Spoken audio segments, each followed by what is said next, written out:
Hello, hello, my lovely and wonderful punks. I hope you're having a good day so far. I hope you've been taking care of yourselves. We're going to be doing more Esoteric Ebb today. Um, and yeah, I don't have much else going on or to say at the moment. I'm a bit tired. I didn't wake up until just nowish, but we should be good. I should be able to do several different character voices. Mwah. Hello, Specs. Thank you for the care package, and Mischief. Thank you for the care package, and EO. Thank you for being first. What time is it for me? 4 p.m. 4 in the afternoon. How is the mouth? It hurt, but I took some pain pills. It always hurts the worst right after I wake up. Presumably because one, any pain medication I may have taken is worn off at that point, and two, because I'm sure the nightmares make me like clench my teeth. So I'm up and I've had some pain pills. Girl is a tired skunk. I am a sleepy skunk. I'm also very nocturnal. Mouthguard might help. Mouthguard might help. Another thing I want to look into is I don't know if there's any like antibiotics you can get without a prescription, but if what I've got is an infection rather than a tooth problem, or even if it is a tooth problem, could kill whatever infection is going on there, and that might help. So, think about options. But yeah, hi, Woe. Welcome in. Get shouted out. Haha, funny. Hi, Moselle. Hi, Burango. I saw you in here. Usually nocturnal, but you need to work now? Fair. That is rough. 1 second. I gotta blow my nose, too.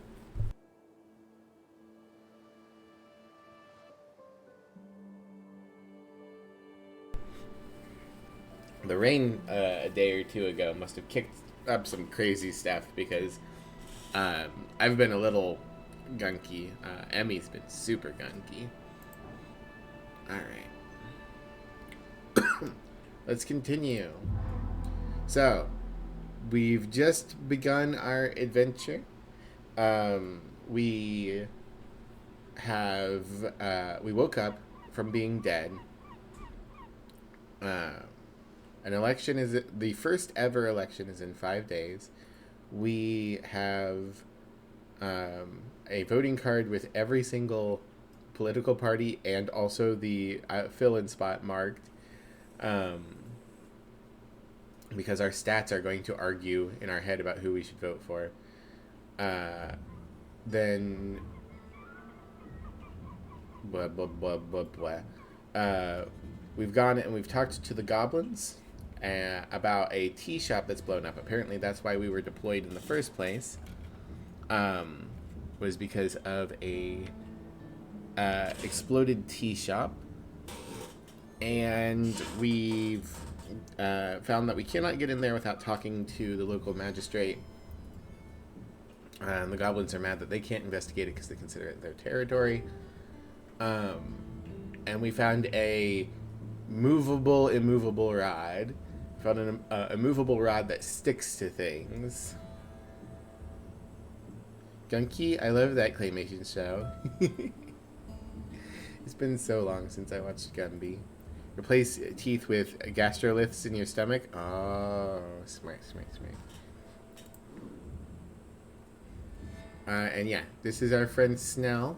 And by friend, I mean he was assigned to follow us around. Sucks for him.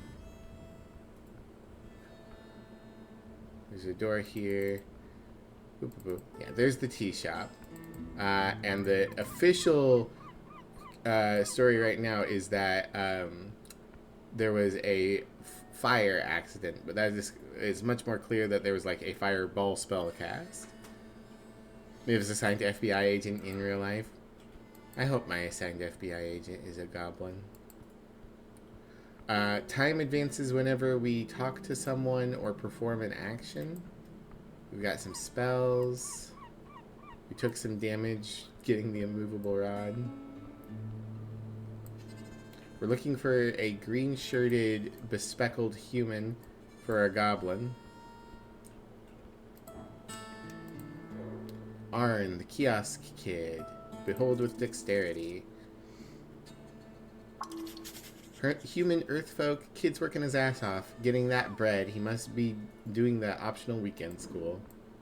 Alright, I'm not... I mean, I could ask him if he knows anything. I've equipped the rods so that I can get a dexterity bonus. Huh? Hello there, sir. The kid behind the counter taps a pile of newspapers. You aposty? Who the fuck did she just call me? I don't know if he's calling me an apostate or if he's calling me a friend of the post. So I don't know if it's posty or posty. You have time to answer some questions? Questions? About what? Mostly about the tea shop. Okay. He looks down the road. Not too much traffic lately, so sure. If my boss shows up, you gotta buy something, though. Haggle.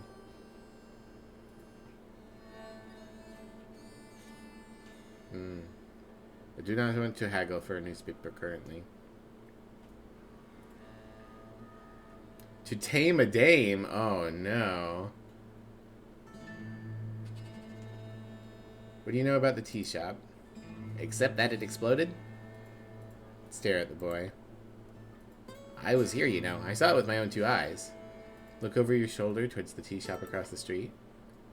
I heard it too. Definitely heard it. Walk me through it. Okay, I set up the kiosk at dawn. By noon, the morning rush had calmed down. I remember the bike rack was full. Water lane workers mostly commute on the new bridge and flotilla, but the halfway bridge does see its fair share of bikers every day and night. But by noon, it was pretty dead. Which is great. Less work for me. Go on. I hid in the back. Thought it was a, attack. It was. He's implying political motivation. How loud was it? Super loud. It's shaky too. I almost fell over. What about the fire? I felt the heat even all the way over here. It was like kid gestures a large sphere for you. Really weird fire. Then he mutters, shrinking the size of his imagined sphere. Weird. Got it in an instant. Weird fire. Yeah, it was like... Look, it's going to sound really weird. Lean in and say, I like weird, or just say it, kid. I'm a little perturbed about the idea about leaning in close to a teenager and saying, I like it weird. The tea had a big mouth for something in fireball range. Hi, Jag. Welcome in. Just say it, kid. It was blue. Dabba-dee, dabba-die. Blue fire indicates extreme temperatures. Only for a split second. When I looked again, the whole building was on fire, but it was normal-looking fire. The tea shop? Ah, okay. Care package from Emmy. Thank you, Emmy. Another thing that's been helping my mouth. I've been doing that salt rinse thing when I wake up, and before I go to bed. So, keeping the area sanitized, I think, is helping a bit, too. So I must have just imagined it. Did the fire speak to you? He stares at you. Like a conversation? Yes, like right now. No? I don't know. I don't know what that would be like. Did you see anyone suspicious? Not really. Just the normal types. A goblin was arguing with a human by the temple. Just some mild shouting about some business thing. Otherwise, pretty dead around noon here, usually. Anything else you noticed? Alright. I need to pick a voice for Snell that isn't a goblin shriek, because he's going to be with me forever. What kind of voice should I give Snell?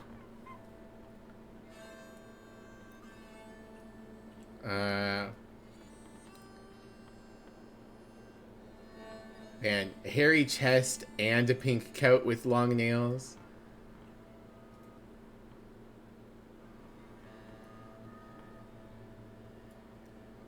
Part of me is tempted to, like, emulate Gaston?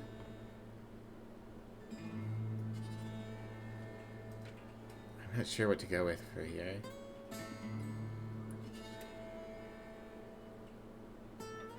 I could be extremely gay. He is very gay-coded. How about the bird? The goblin chimes in. Chimes? Chime. Reflections of your esoteric inside. Thanks, Wisdom. Yeah, sure. I did see Mr. Drubber. He's the owner of the tea shop. Former tea shop. Usually the tea shop opens in the afternoon on work days. So it's not weird to see him walking about all day. Chatty fellow, buys a lot of newspapers. Where was he going? I don't know. I saw him leaving the tea shop right before noon. Right before noon? Yeah. Right before the massive explosion occurred. The kid clicks his tongue. When you put it like that. Look, I don't know where Mr. Drubber is or where he went. Just saw him rushing down the stairs. Guess he was headed for Waterlane like everyone does. Did anyone else enter or leave the tea shop?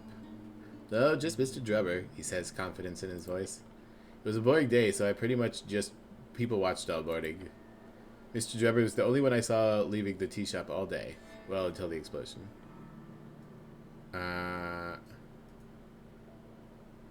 Did you see him enter? He stops and thinks. Actually, no. I never saw him enter in the morning, so I guess he must have slept there or entered before dawn. And no one else entered all morning. Did Drummer act strange when he left? Did Drummer act strange when he left? Just in a hurry, maybe. Saw him shuffle towards the stairs to Circle Square, probably heading down to Waterlane. Why Waterlane? It's the only place to go. Either that or the Goblin Garden or the city below. I don't think Mr. Drummer's a city below type of bird. Alright. And no one else entered all morning? That is all. Usually not too many people there in the morning. Or forenoon, really. Forenoon, that's a good word. I like that. People could say it more often. Feels very Norvikian. Or I see. I'm gonna say I see. I don't think I need to emphasize. And you're sure you saw him? Absolutely, no doubt. He trails off, muttering to himself. Ruffled feathers updated. He went downstairs to Pillar Crossing. That's all I saw. He's trying his best to remember. I've been going over it in my head. Pretty, shocking stuff. He's just a kid. Shouldn't have to deal with such terrible things. What can you tell me about the owner of the tea shop? Mr. Drubber's a customer. Seems nice enough for a bird folk. A passively racist comment. I take it back. He deserves to suffer eternal in hell. I've heard he hangs out at the Sphinx a lot, and that he's got a connection with all sorts of folks. All sorts of folk. Politically. Askell's used the tea shop a lot. Got some buddies involved in that scene. That's all about the tea shop. Do you know a Frank son of Frank? No, not really. He's lying. Just look at his eyes move around like that. The kid likes money. Give him some and he'll sing. Uh, maybe this will refresh your memory, slide him a coin, or convince him to tell you through the power of social manipulation. Let's give it a shot. I've got a 50-50. Well, I've got slightly better than a 50-50. No. Manipulation. It's an art few know. And you're not one of them. Not today. But what do I do then? He's clearly hiding something. Good question. But whatever you do, do not scream and slam your fist on the counter. Okay. Do not scream and then slam your fist on the counter. I said don't. To both. Oh, do not scream and then slam your fist on the counter. The slam frightens him and he jumps back. The kid nervously glances to the side as you get more and more agitated. Don't worry, kid. I won't get violent. Oh, okay, good. He looks terrified. Maybe... he looks terrified. Maybe this will refresh your memory. Slide him a crown. The kid stares at it. Really? He means that in it... he means it as a... Are you really giving me that much money for some silly information? Clear your throat and hand him 9 additional crowns. A tip. Slide back the crown. I don't need to give him more money. Slide back the crown. He looks at you with his eyes. What else would he look at you with? You're confusing the poor lad. Slide it in a circle around the counter. He stares at the coin as you playfully move it around the wooden surface. Do you want it or not? Yeah, I mean, sure. Toss him the coin. Kid grabs it with a smile. Thanks. Okay, that didn't work.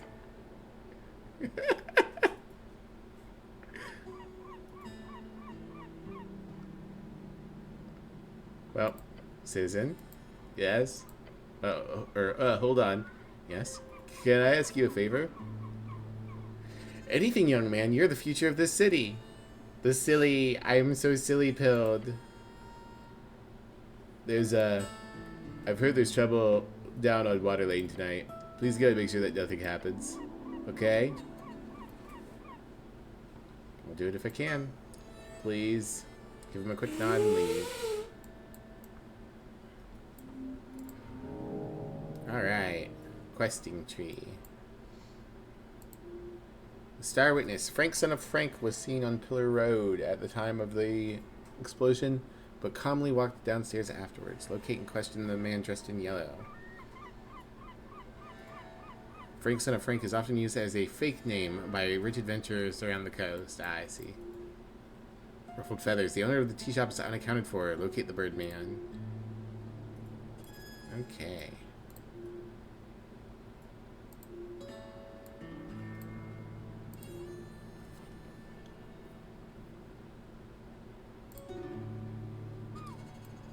Young and Dumb. There's going to be trouble down on Water Lane this evening. On your first day in Tolstad, you should check it out.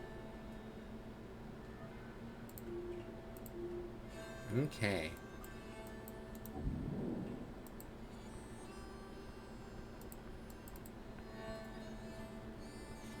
Oop.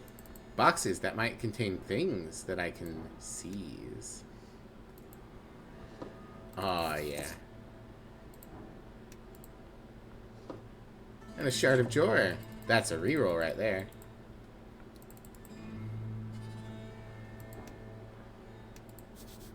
A satchel. It looks greasy. Oily instructions. Okay. A page of hard-to-read text titled A Gnome Starter Guide to Esoteric Memorization. You hold up the paper, finding it actually to be a torn-out page of a book. The name in the margin suggests the book is called A Gnome Starter Guide to Esoteric Memorization. Read it. It's quite lengthy. The goblin leans over your shoulder and reads it as well. The first step to understanding esoteric memorization is understanding the underlying powers at play. Jor's strings stretch across his coast, invisible to the eye, yet connected to all things living and dead. A spell is simply a set of rules you must follow in order to manipulate those strings into an esoteric effect. Yet those rules are themselves esoteric in nature. As such, most wizards will find it impossible to remember more than a handful of spells at a time. Heh, newbie wizards, maybe. Oh, how many can you memorize? I'm more of a feelings kind of spellcaster. I don't care for numbers or rules or logic. Turns back to the page. This is the big divide between cantrips and actual spells. Cantrips are both easy to remember and will not consume a spell slot. Spell slots are the common representation of how many spells of each level a caster is able to perform without rest. As a gnome, you are naturally gifted in the art of illusion magic. Other schools will be more difficult to memorize. A suggested harmless spell to use in training is the first level spell Grease. To increase your chances of memorization, attempt to cast it at least 2 times per day. In the margins, there's a handwritten note that you managed to spot. It's written hastily in bold, like the author really wanted to hype themselves up. It says, "Every evening and every lunch break at work, remember, you can do it." Oh no. The goblin leans over the ridge, looking down into the river. Damn. Poor gnome. No! He greased himself into the river. What a way to go. An esoteric mishap. Magic is a blade without a handle and so on. Greased to death. Indeed, grease is a dangerous spell. Intensely dangerous. Learn the spell. You quickly memorize the piece of paper. That's something at least. Yay! I have more spells. You thought it floated? The grease floats. The man who's slippy on the grease, not so much. Hello, are you a bird person or are you just a very large seagull? A glorious seagull. It's a big ass seagull. I do not have speak with animals yet. 0 out of 10, too much lube. Can't talk to these two. Alright, let's go up this way. Nurth. The great perch of Norvik. There's a sign over here. What does the sign say? A street sign. You can look at it. The wooden boards have a faintly glowing lettering on them. Floating just an inch off the surface, the name of several locations are spelled out. A common type of magical ink creates permanent messages on any surface, until dispelled, of course. This appears to be the more advanced kind with a magic mouth-like ability. It can react to your commands and reshape temporarily. The sixth message, however, is only painted into the plank. Darrow House, Tolstad Center, Pillar Road, Tolstad Field, Waterlane View, and Goblin Garden. Which way is Goblin Garden? The painted letters on the sign do not reshape into a guided message. If we could afford the fancy magic ink, it'd say, downstairs, over grass, into tunnel, glory to sage leaf. Probably. Clear and concise. Good sign. There's a puppy fountain, but the puppy fountain have no water. Alright. Rather than go up this hill, I'm going to go in here. Oh, old symbol and old regime. This feels like it would be a place for Darrow.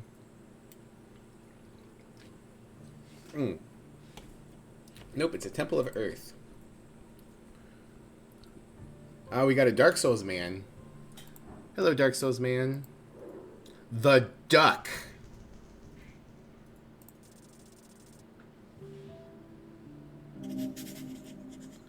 Undead. This is a true warrior. He is off duty, but whatever duty that is, it's everlasting.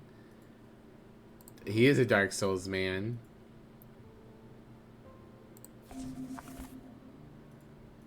Well, I could pray, and then I'd have grease prepared. That might be useful. Yeah. Prepare spells. Cure, Grease, Shield of Faith. Took a minute, but that's okay. And there's a way down into the beneath the city. I don't think I need to talk to Mr. the Duck right now.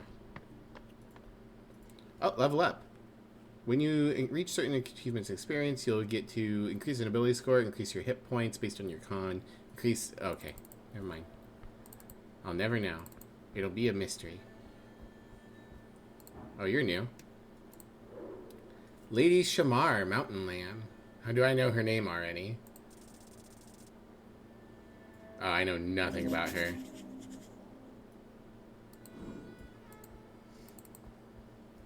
Oh, here's a lady in green. Young Asgal Madisa. I think this might be the lady we're looking for. Oh, I rolled poorly. Human reads folk. A girl on a mission. She's out to fight for the green, no matter the battle. Hey, lady. I know where your friend is. Oh. Hi, Thomas. You see a girl with glasses stuffing a mail slit with a magazine. Yeah, that's not a courier, he whispers to you. Hello, citizen. What are you doing? The girl gives up on trying to jam the slightly too large paper into the mailbox opening. Huh? She looks up at you, adjusting her glasses. Help her push the paper into the slit. Oh, I have a very low chance of that actually working. Nope. She takes a step back as you approach the mailbox slit. Cleric. Silently wiggle the paper into the slit. The fake magazine seems to have gotten stuck. You push and push, yet it won't go in. Young and Dumb updated. I don't have time for this. Ladisa, you hear a voice call out from down the alley. Let's go! She glances at the stack of papers and mutters to herself. Shit. We gotta get done before the evening, otherwise Waterline's screwed. You hear the girl in green groan, and she grabs her stack of papers. She rushes down the alleyway. Not sure what that was about. But did you see her armband? Asgalist. The armband, yes. She is an Asgalist. Now keep pushing. Like, I don't think it's going to. Keep pushing. You press harder, exerting force onto what is either the paper or a piece of the mailbox that feels like paper. You hear something crack in your shoulder. As you do, the door next to the mailbox opens. You see a middle-aged woman glaring at you from the half-open doorway. Slowly remove the ruined newspaper from the mailbox slit and hand it to her. She carefully and silently accepts it before closing the door in your face. Success! Poor lady. Now we can leave before I die. Now, can we leave before I die of embarrassment? Sure thing, buddy. Ow, my shoulder. West Tolls Route, North Darrow House. Okay. So, she left down the alleyway. I assume that's this way. This road leads into Central Tollstad. You have no business there. Dang, if I hadn't been compelled to be so masculine and manly, I could have asked her about her friend.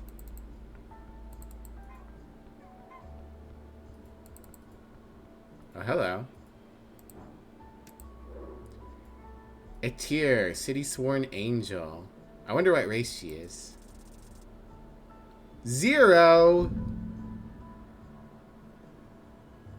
I have no idea what species this angel is.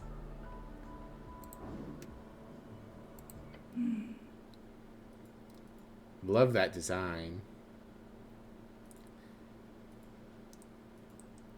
In the Coinlard's garden, you encounter a porcelain specter. Polished armor, inhuman. Her presence is both ethereal and demanding. She floats gently in the air, strangely unaffected by the river winds. Your goblin companion keeps his distance, muttering under his breath a word of disdain. Angel. Bow your head. The creature does not turn to face you. Instead, her many eyes simply pivot their gaze. A handful of Celestials are employed by the city after the Clanlands Deal of 13. Clanlands, a term for the unified halfling states in western Ascan. The official name is the Ford Nip Commonwealth, although many avoid this term as to not annoy the envoys of the Golden Horde. A Golden Horde, remnants of a celestial empire in Divini Torum, led by a horrifying choir, a hyper-intelligent light being. They spread fear throughout their lands, as well as parts of western Ascani. Divini Torum is one of 8 bands along the coast. It's an askew plain, a slope growing into the sacred wasteland, home of the Celestials, birdfolk, and originally halflings, as well as the scars of divine warfare. Arcane cleric, she echoes, of the Palace Script House and Uthgard. The followers of the Coin Lords guard and dance beneath her. The flowers. I don't know why I said followers. Slaves to her beauty. You'll be one of them.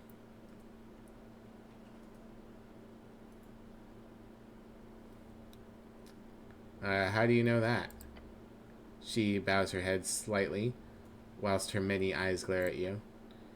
It was foreseen. In other words, somebody told her you'd be coming here. The horrors of divine scribe. She speaks in riddles. She now lifts her chin. She opens her mouth to speak in a projected cold tone. It's here. She says her name like a declaration of existence. Not really an introduction, more of a checklist of etiquette. As she states her name, you realize her mouth is not moving. Telepathic communication. The goblin gives you an uncomfortable look. He clearly does not enjoy having telepathic conversations like this. Snell's joining the mind talk? Great. That's a nice name.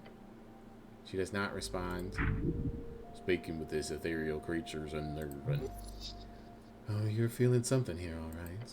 Something fierce. You could shake her up with a nice comment. She would destroy you.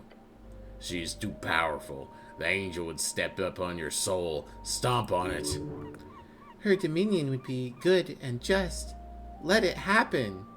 Tell her what you think of her many eyes. Let's do it. Let's flirt with the scary angel lady. Yeah. No! The words formulate in your mind and get quickly tangled. The pressure. Her eyes are so freaky. Are you okay? Clutch your chest. Your eyes are so fucking freaky, or reach out and touch them. I biffed it! Ugh. Okay, I'm gonna say, I think the least bad of these. Did you hear Scary Angel Lady? Yeah, that's her in front of us. Biffed it! Your eyes are so fucking freaky. Snell gives you a crazed look. The goblin thinks you're actually insane. After a short pause, the angel appears to lift her head. Yeah. Here she is, Burango. I should take a screen cap of her for my friends. They're not watching right now, but I think they'd like her. Do.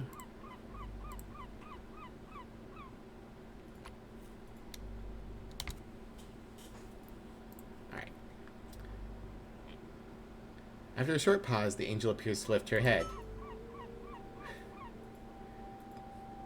Glue peck. Ow! Oh, I don't like hearing glue peck. The words cut harsh through your bellows. Hey, Snell whispers to you. Don't mess with this fucking thing. Be careful now. Just cut to the chase. She clearly has no interest in small talk. Is this their residence? Glue pack. Some of her eyes glance towards the door to your left, then back to you. They spin gently around her. Great, nice, we got that cleared up. She's very non-vocal. We're getting nowhere with this. Be direct with her. That would make things easier, just don't be too rude, okay? Great, so, the eye stops spinning. She can sense your impatience. This creature's dread itself. Enunciate slowly, I need to speak with Darrow. I'll be honest, you really freak me out. Stop being so off-speak, speak normally, damn it. I need to speak with Darrow. Slowly, the angel turns her face towards you for the first real time. Oh gods, you're a dead man. You can feel Snell sweating. Malutki Fresmovali. A celestial tongue. She's mocking you for sure. You can sense she does not see you as worthy. Is that alright with you? Perhaps you should stand up with yourself.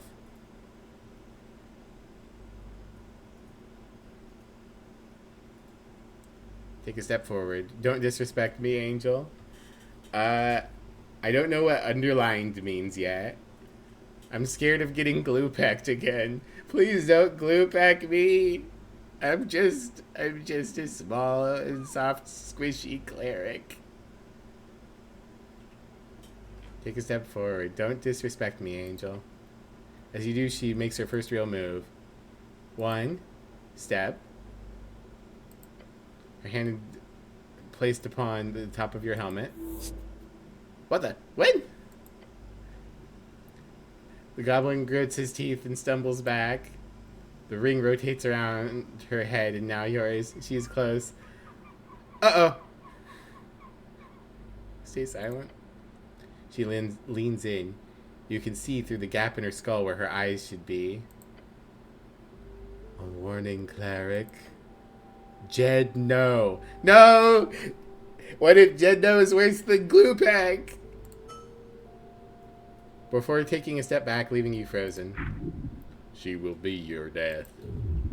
Your body is pulled toward her. DC 31! Despite her harsh words, you see her body language relax. Maybe. Silly Miv, nothing's worse than glue pack. I took 4 damage from glue pack. That's the most I've taken so far. It's hard to tell, but she does not appear truly angry. Coin Lord Darrow is busy, she speaks. I'm here on city business and I need to speak with him. Glue pack sounds like a drink. She looks to her right towards the building leaning against the ancient tower. After a moment of silence, she says, Coin Lord Darrow will be available post-midnight. He will be available after midnight, between 0000 and 0600. Thanks, intelligence. I know what after midnight means. He will be in his restoir. Several of her eyes look at the entryway to her right. Restoir is not a real word. And whoever is attempting to make it one deserves a life of suffering. Restoirs, one of those fancy terms imported from Anuran culture. Though it doesn't mean anything in Anuran, they kind of got it wrong. His restoir? Yes. That door there? Point to your left. Yes. At midnight, you say? Yes. Right. She says nothing. What a conversationalist.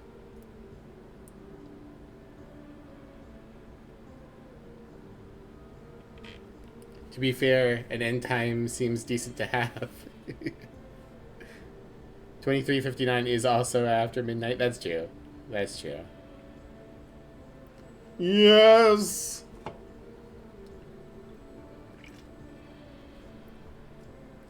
Yeah, I need access to the tea shop now. Coin Lord Darrow has requested no unauthorized access. But I am authorized.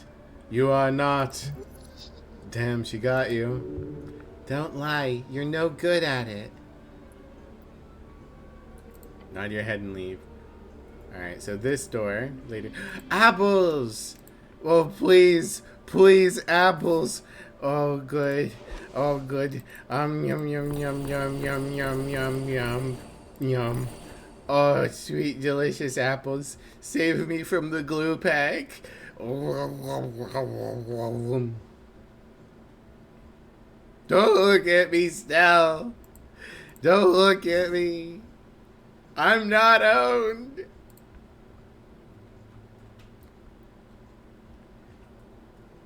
Charisma, yeah, no, she's got your number, buddy. Entrance to the old guard tower. Magister's back door. It looks cramped. Oh, snail statue.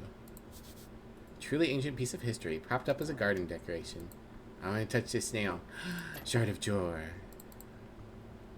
Turns you into a corn cob. No! Gone. Disappeared. Turned into corn cob.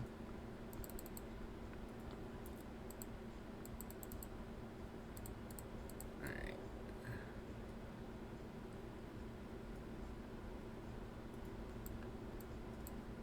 There's more people to talk to, but I want to kind of be a little careful with my time.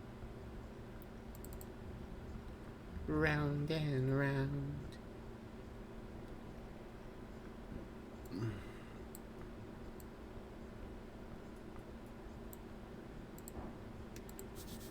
Sleeping. For service. Come back after midnight-ish. Okay. I did see your friend. Oh, hi. The dwarven girl looks around nervously. I saw her up top, right by the main road. Oh. Girl perks up and glances towards the top of Tolstad. I'll go look for her there. Thank you, Mr. Cleric. She curtsies before you, and then she scurries off. Yay! I've done a good deed. I really love just like normal ass modern day bicycles in an otherwise completely fantasy setting. Gobbling on the roof. Only 6 more XP drops? Yeah. Then I'll get a level up. Got these notes. We got more goblins over here. Looks like things have changed a little bit since we passed noon, I think. An empty barrel. Things. Give me things. Money. I love money.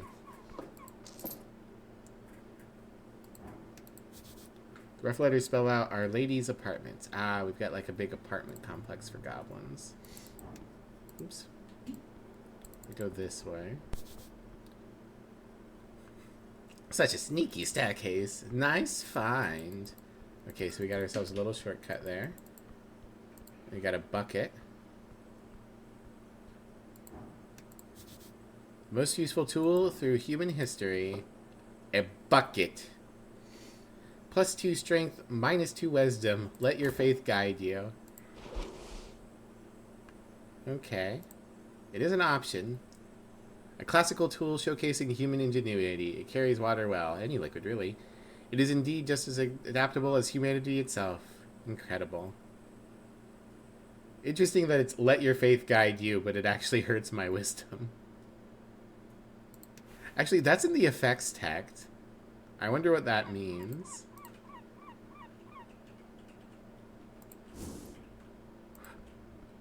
Did something vanish? Besides rubber tires, bicycles seem simple dwarven technology. True. Alright. Ah, and here's where we're having our talk again. Interestingly, I can't talk to them. I would need to find a way to talk to Darrow. Well, maybe they've got until later. The Drunk Sphinx. I like that it's not even classy. It's just like, this is where the Drunk Sphinx opens at 1800 hours. Okay. Maybe it makes you randomly select dialogue options. That would be funny as hell. What is this? An entity. Highly interesting. Apple. More apple. I love you, apples. You keep me safe.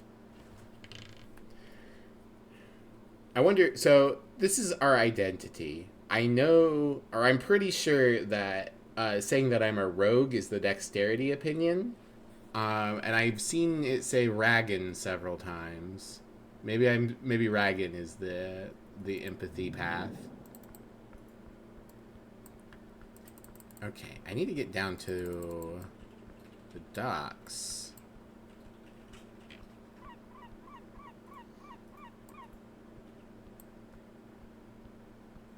I could go through the trash, but I suspect that would have moral repercussions. Do I have I forget it. Do I have a map? Oh, I can press tab to see what items are interactable. That's good to know.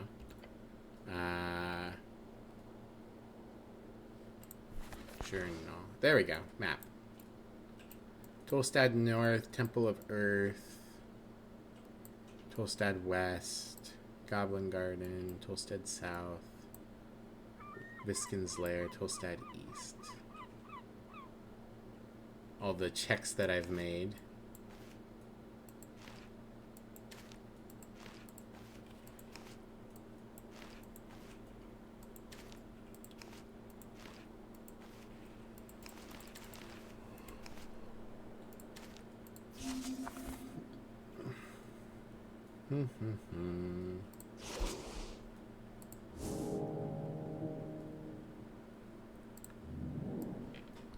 Okay.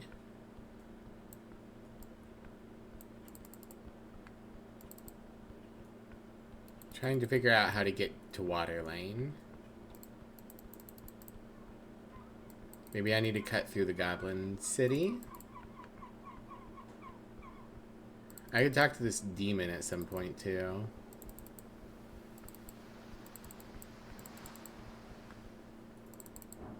Let's go. Going back to Goblin Town.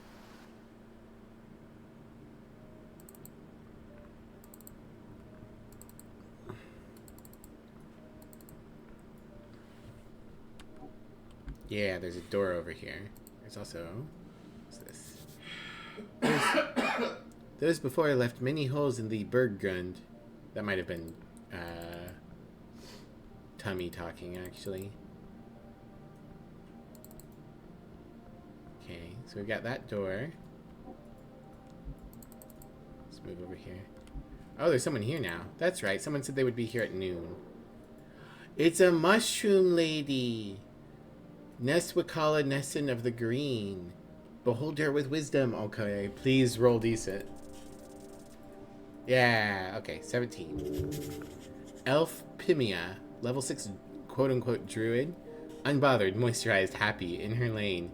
She is focused on her work, but she does not seek strife. She will help you, if you do not pose a threat. Her knowledge goes deep, far below the city. Learn from her and her loneliness. Okay, cool. Let's go talk to the cool mushroom lady.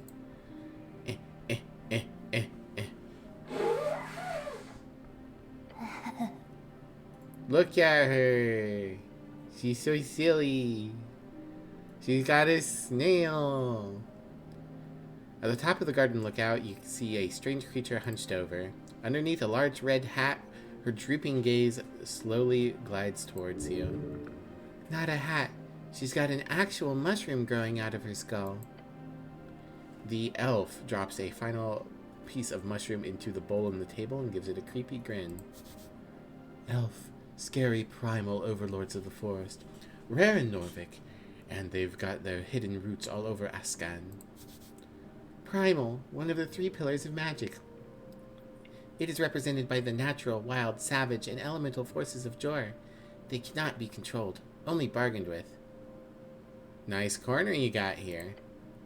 Slowly, and in appropriately dramatic fashion, she widens her eyes to reveal piercing red pupils, and her grin widens more, somehow. Her expression leaves your legs weak, and not in a good way. What do you mean, not in a good way? I like the mushroom lady. Oh god, she's trouble. She's real trouble. Just look at the side of her head. Look at those ears. White hair. Ashen hue. And those eyes. Snell seems to stay behind a bit. The goblin is staring into the wall. He looks queasy. An elf? Are they rare? The city holds many folk, but elves are both few in numbers and seldom intermingle with lesser races. But look at her. That's no elf of Elysium. This is an elf of Pimea. Pimea, the elven enclaves who live on the Undercoast, also known as Dark Elves. Oh, that's a bit on the nose. Undercoast, a nickname for the undersea coast. Undersea coast, the gravity-reversed cavern, sea, and archipelago. Right underneath the coast. Dig down far enough and you'll end up passing through the gravity flip, and then you can make the climb to the undercoast. I like that. The idea that having an Underdark that's like literally an upside down.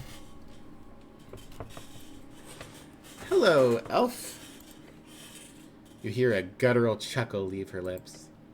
A man delves into the god and his sight set on the mysterious below. Are you that man? Yes, how did you know? No, the mysterious can say so. Am I that man? Let's ask what my brain thinks. More or less. She's just being dramatic. I'm somewhere between yes and no.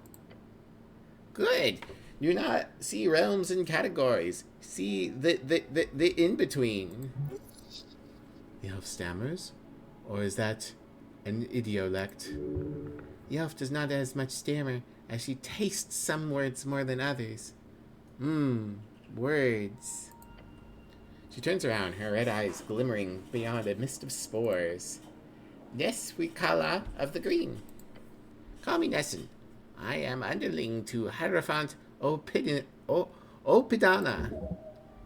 Of course, a druid. Druid, primal spellcaster, often balanced keeping actors across and below the coast, known to commune with flora and fauna. As you look into her eyes, you can feel it. She communes with nature itself on the regular. You're a spellcaster. She gives you a goofy smile and a nod. I spent my days handling primal forces, that which grows and decays. Do you know how much of it? Yes, they went over the basics in the tower. It's about nature spirits, right? Like warlockism. No, do you? Yeah, they went over the basics in the towers. The towers? Ah, your wizard school. More or less, yeah. She lowers her gaze for what you realize is the first time since she's raised it. I would like to hear your tale, human. There is much to be learned from your folk and your settlement in this band. She speaks as though the Earth folks' 60-something years of civilization building is nothing but a footnote in her history book. How sustainable is your lifestyle? Ah, jeez. You mean me in particular or my people? Both, or either. She presses down a mushroom in her bowl, sending a puff of spores in the air.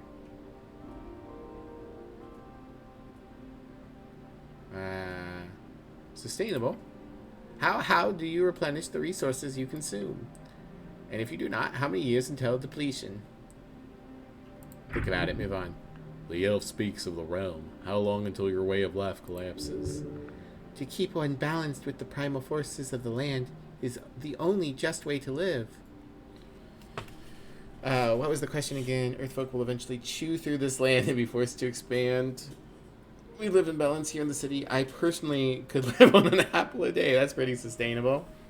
Hi, Val. I'm so cute and punk. Aw, thank you. You're so cute and adorable. Everyone check out Valeria Awu. She's a cute puppy streamer, and she's very cute and lovely.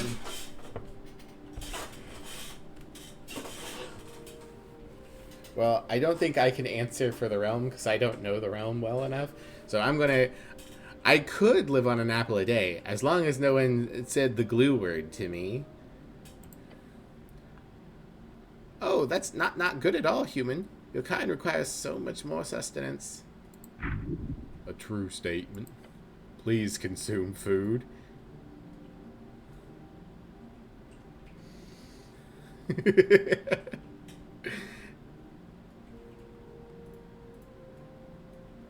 Yeah, glue back.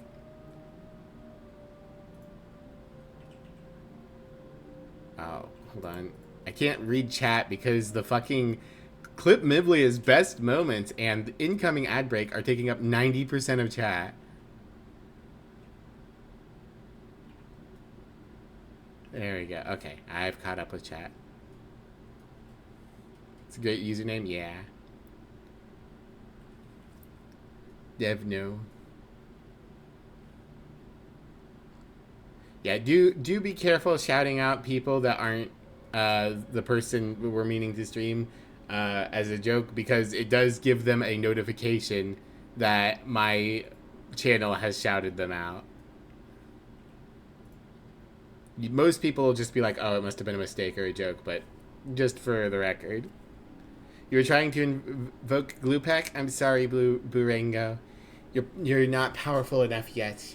Keep practicing. Be on your way to ask them to give up the username. Yeah, just steal it from them. Take your baseball bat. Sorry, you were hoping it wouldn't actually link an account? Yeah, don't worry about it. I don't think it's a big deal. I just wanted to have that out there. You're all good.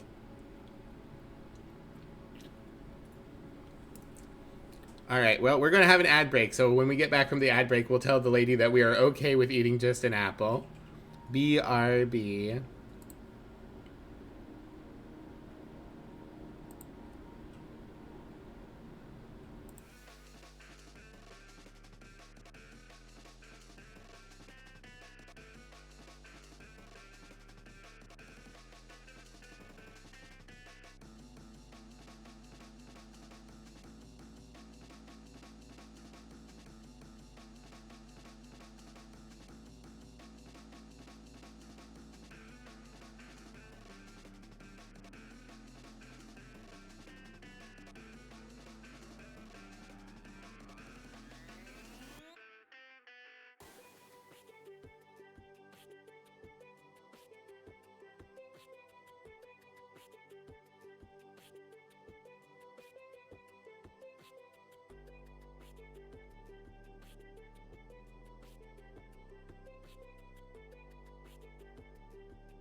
There we go. Thank you all for waiting.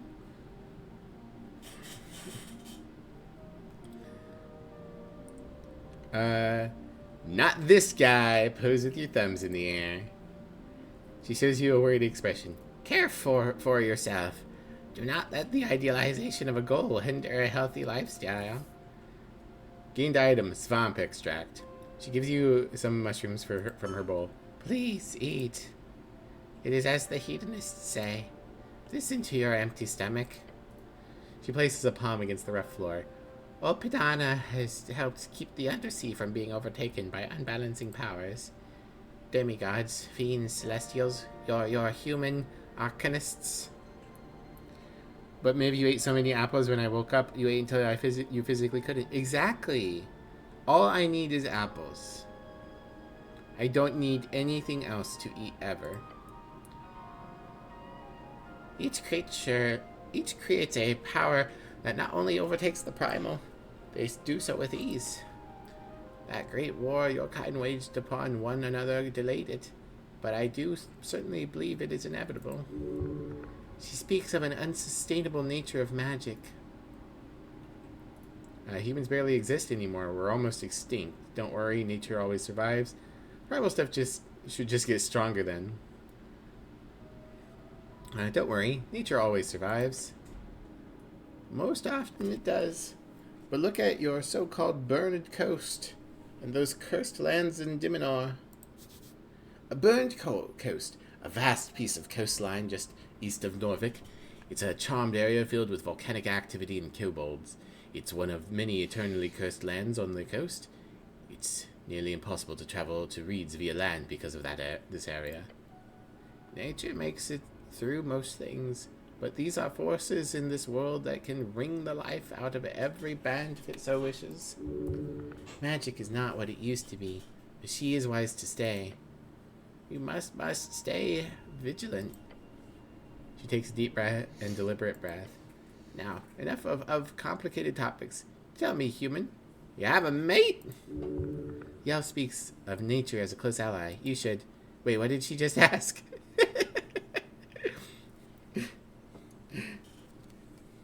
Stare at her. Well... Have these always been here? Your cheeks clench. Okay.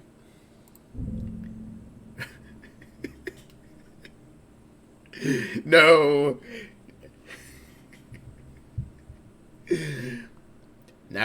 No, not good. Your companion takes a few steps further away.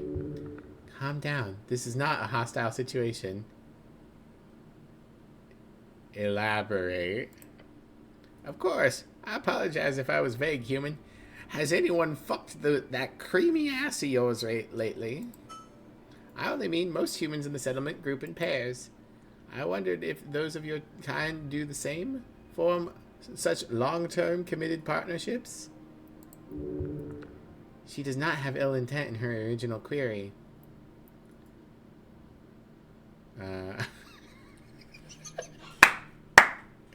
Oh, he's not gonna like this. I've got Snell. As you turn around, you see your partner half hiding behind the corner. I refute that. Sad to say, your partner doesn't seem as committed, she quips. She lowers her mushroom cap in size. I see. It is the same here, then. The path of an esoteric guardian is to be alone. You're never alone, even when it feels like you are. The elf starts adding some kind of oily liquid to her mushroom bowl. If this old elf can guide you in any way, make it so. Primal kin updated. If not, I will return to my toil. Show your primal attunement. -5 DC. She pities you in your hungry tummy. Alright, this is a 50-50. Let's do it.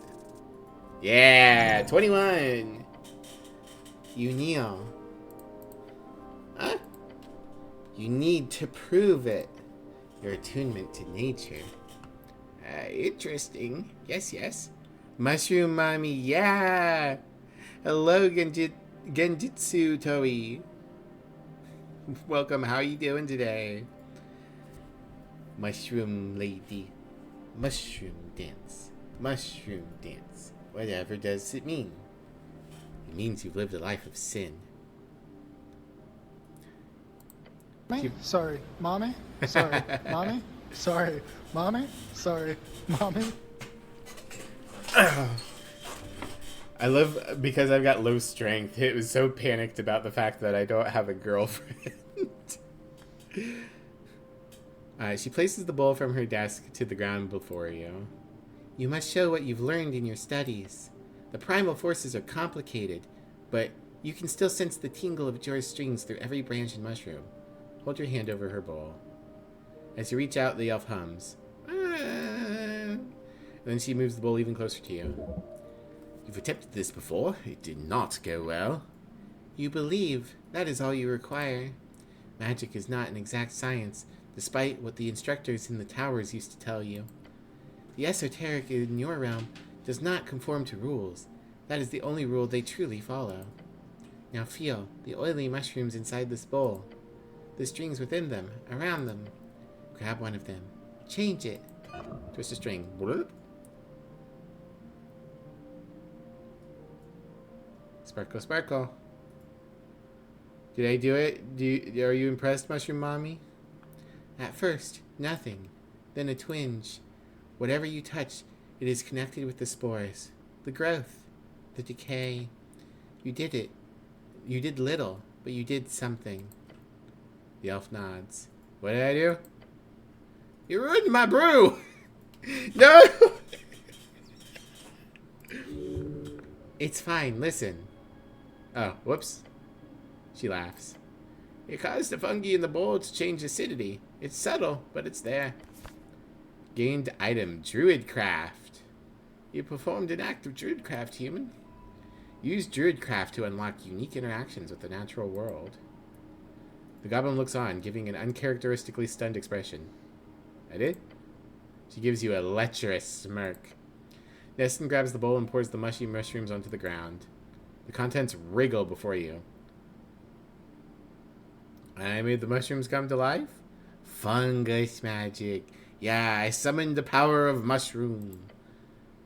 She looks up, reassuring you. No, they're supposed to move like that. You did not perform that big of an esoteric feat. Not yet, at least. She chuckles and puts the bowl back on her chest. Perhaps you can be one human I share knowledge with, if that is what you wish. I love plants. Please do, I want to learn. Shrug. Please do, I want to learn. Very well. Oh, class conflict. What do you want to know, human? I want to learn how to speak with animals. What is Druidcraft really? Can Druids create magical food? Can nature protect me? What are these primal forces? What differs primal from arcane and divine forces? That's all the magic questions for now. Gluepeck! Teach me Gluepeck! No, I can only learn Gluepeck from the angels.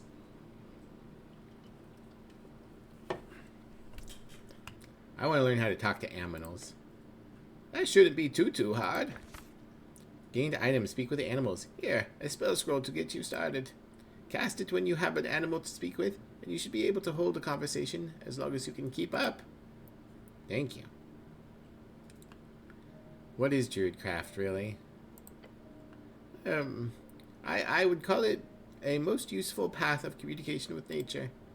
It can be used for many things, but for you, I'd suggest focusing on the basics. In your head, the 2-2 was a very different cadence. You're taking 2-2. 1 second. Neighbor just pulled up and the fucking glare from their car is bright.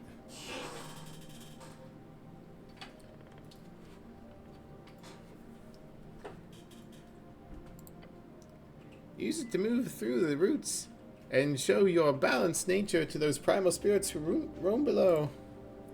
Cool.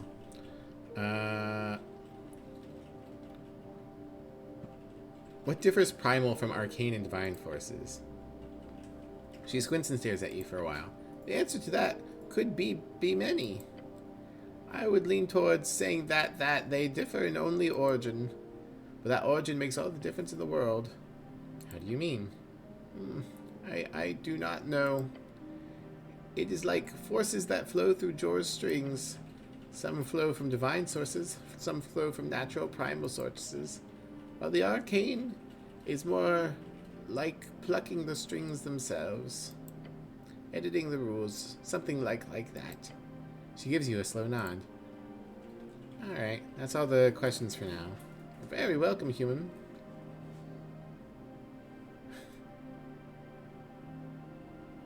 What are you voting in the election? I'm not a citizen of Norvik. Okay, cool. Cool. Hey, Snell, why are you acting weird? Shut up! He turns away from you and the mushroom lady. Level up. Do not worry, the ladies runner here is not a fan of fungi. I'm just keeping a safe distance, alright? Takes a few steps away. Your companion must have had a bad experience with mushrooms at some point. You should inquire about that later. The info will come in handy later for sure. What do you know about the tea shop? Only what the roots whisper to me. The elf leans closer, twisting her head to the side. You must delve deep, human. Something rotten happened that day. The green quakes. They fear what's to come. They whisper. Oh, do they whisper anything useful? She leans back and lets out a resigned sigh. You do not speak with trees often, do you? You should stop and listen more. Insane behavior. Thanks. You're welcome. Alright. Level up time. Let's fucking go. I gained 5 HP thanks to Constitution, which means I can hear Gloopec so many more times. One more hit die, which I don't know how useful that is. More spell slots, including a 2nd level spell slot, and an ability score increase. 1 point. Where do we want to put it?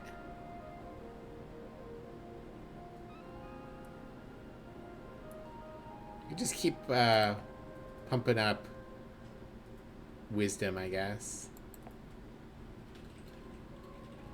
Nothing else has had an odd number, so...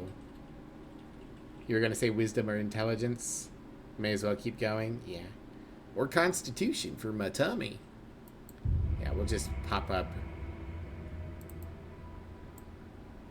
that. Okay. Spellbook. I can now prepare speak with animals. Excellent. Questing tree. Womp. Democratization. The city is changing, as are you. You've always been volatile in your political views, but now it's time to choose for real. You unlock the ability to ask people what they're voting for. A deep urge inside of you is calling. You need to ask. You must ask over and over again, at least 20 times. Okay, 10. You've currently asked people 1 single time.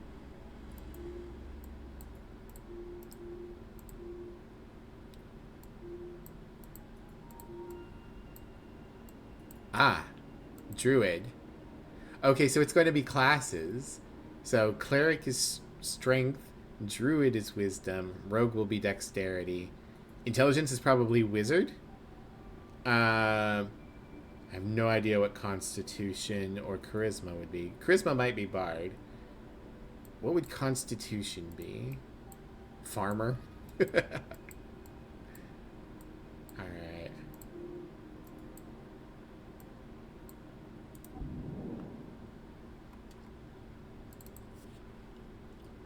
Now 1 p.m.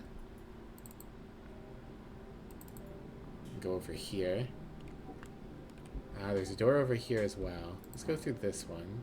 Well, tunnel to Central Tolstad.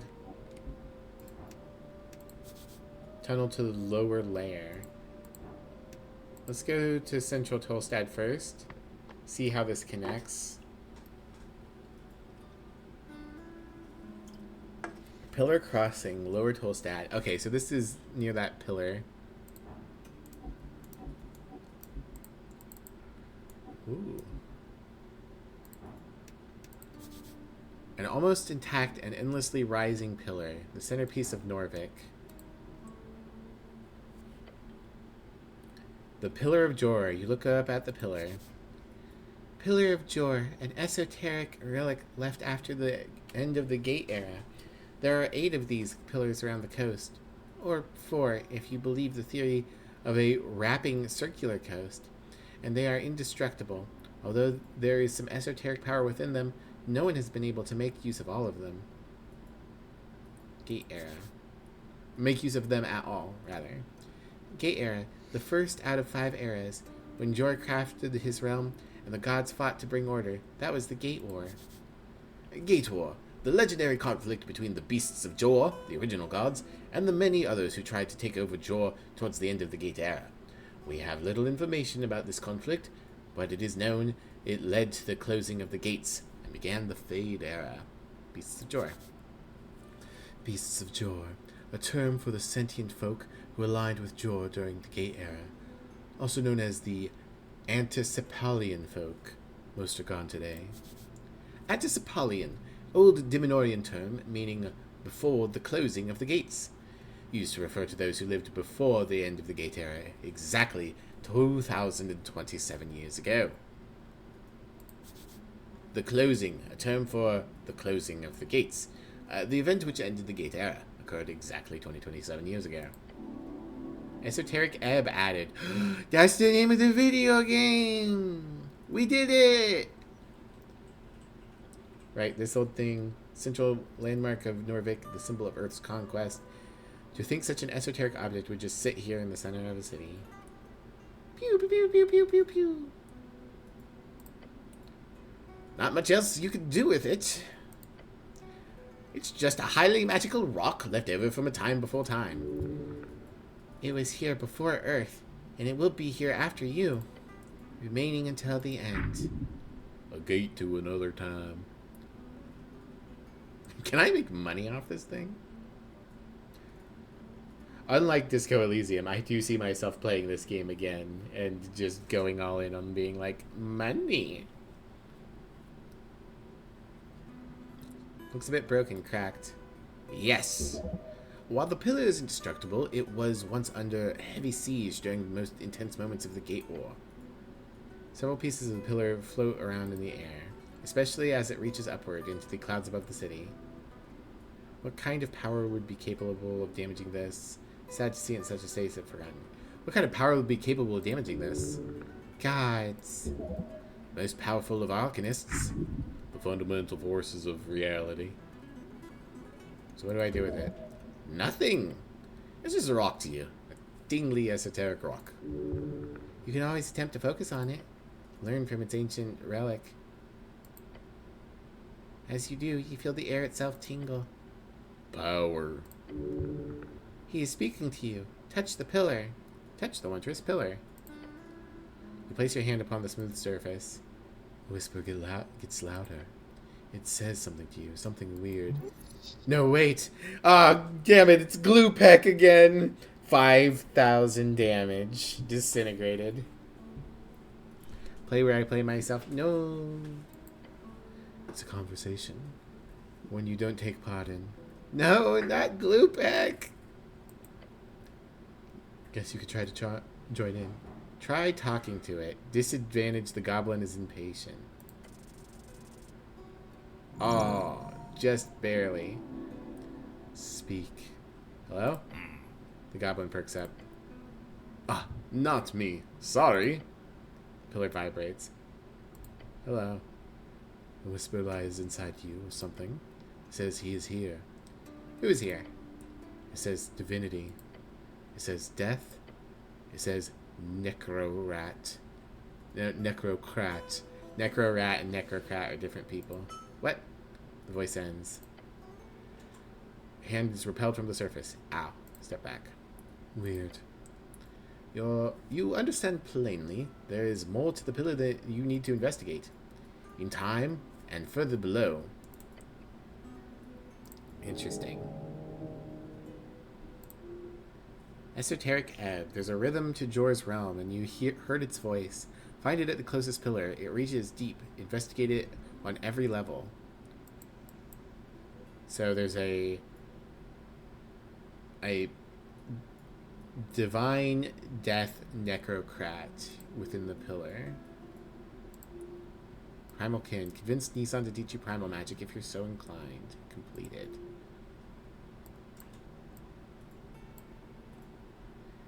Interesting.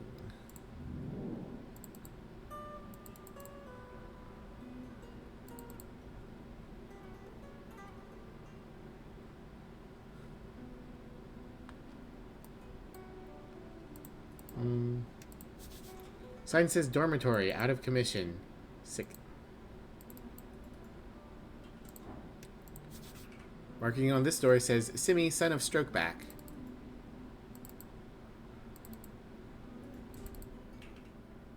Oh, this is going round. Okay. Let me go up first. Tunnel to Waterlane View. The sound of the docks echo from beyond. That's where I want to go. But first, who's this? Freydis. Well, that was a decent roll. Human Earthfolk, level 5 noble. She's dressed in fine silken robe like a noblewoman. Her hair is short and coarse, the rebellious kind, but Earthfolk nobility nonetheless. Interesting. I wonder what she's doing down here.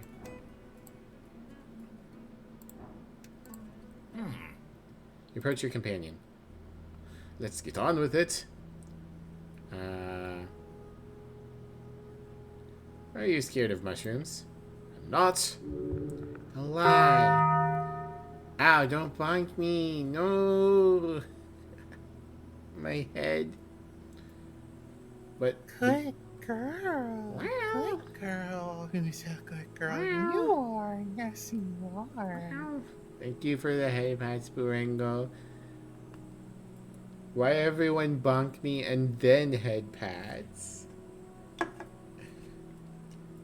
But the mushroom lady said you were. He takes a deep breath. Okay, fine. I don't like them. They're freaky and mushy and smell like mold. I just plain don't like them. I'm not taking questions on it, so.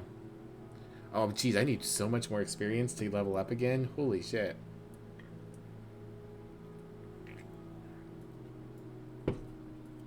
Can I make up for the bonk? They cancel each other out? Yeah. Alright, Water Lane.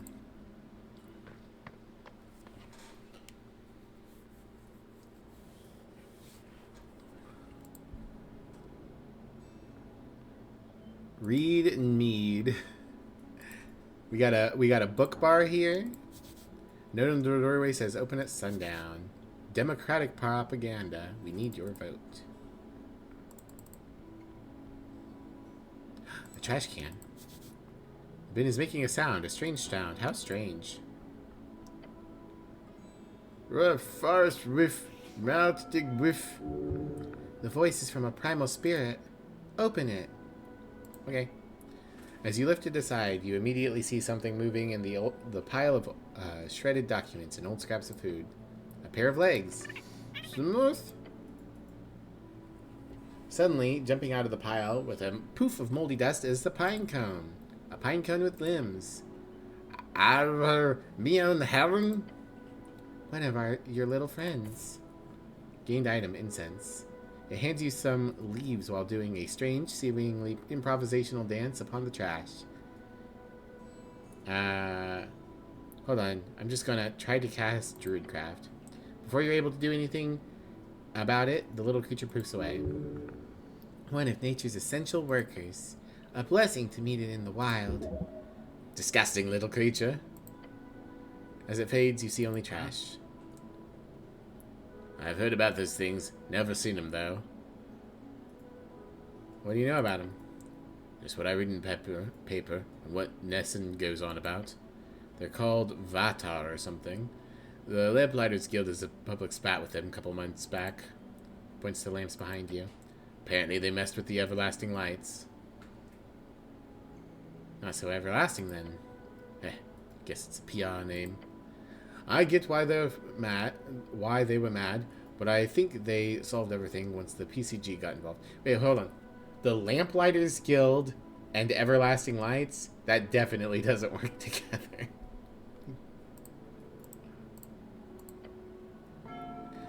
And, like I'm sure you're aware, they're all over the garden, too. Anyhow, they clearly seem to like you. Let's keep it at that. Alright. Stairs to the bustling docks. Oh, I'll need to go there eventually. The sign says we are closed for today. AR staff.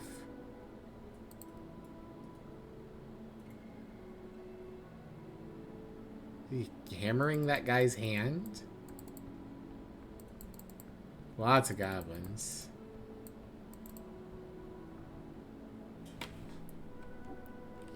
Nothing here. Oh. A statue of Earth. Who left this here? You approach the shrine. Yes, the little figurine does still count as a shrine. Should I move it? It's in the middle of the road. Pray. What other gods are here? Wait, can't I heal here through divine? Oh no, we're just treating this like a shrine. Shouldn't I move it? It is like in the middle of the road. No. It shows it its path. What? The figure of Earth. This is a makeshift shrine, meant to stand exactly where it is and where it might go, ready to serve whoever needs him the most. You wish you were a man if capable of something similar. You're so right. I would like to prepare speak with animals. I guess I'll just prepare all of them. Never sleeping ducks of water lane right below here. Conquest by river, by land, by heart. Alright, so that'll take us down to the docks. Filling out more of our map here. Actually, yeah, okay. We're underneath this, like, bridge of buildings, in theory. Pillar Crossing, Waterlane View, Tolstad. Okay. So at some point I'll need to check out the lower layer. We'll want to check down here. So there's going to be a fight here later tonight. And there's going to be an Asgallian meeting I need to worry about. Democraziat. Okay, never mind. A griffin? Wow. Wear those fangs and the rest too. You approach a ball of feathers and wings and really, really sharp claws. A magnificent creature. Too bad he's clearly overfed. That is rude. The poor bird cat has a unique body shape, and we should celebrate that. We don't fat shame the griffin's charisma. If it could understand you, sure. This is a griffin. It is a somewhat intelligent magical beast. Griffin, a famous magical beast of Old Dimenor. Terribly useful mounts, used by those who with the funds to support their breeding and taming. Most famously by the Sturm Riders, a group of highly skilled griffin riders. These days they are employed by several free cities of reeds. Simply cast speak with the animal. That should lessen the pain of negotiation. You see a pool of drool forming underneath the open beak of the beast. Oh, wait. Isn't that? There's an entrance to the warehouse on the other roof. If you want to get inside, you're going to have to get past this bad boy. This is a failure, though. The mythical beast snores gently before you. I don't even want to ask what the plan is here. What a majestic beast, Snell. Don't you want to pet it? Attempt to pet it.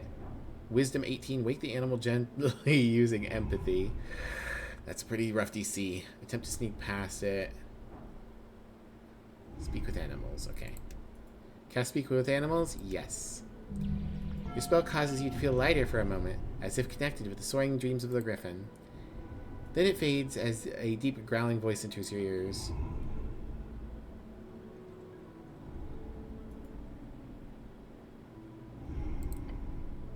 You foolish biped. The griffin gets up from its slumber with a dark groan.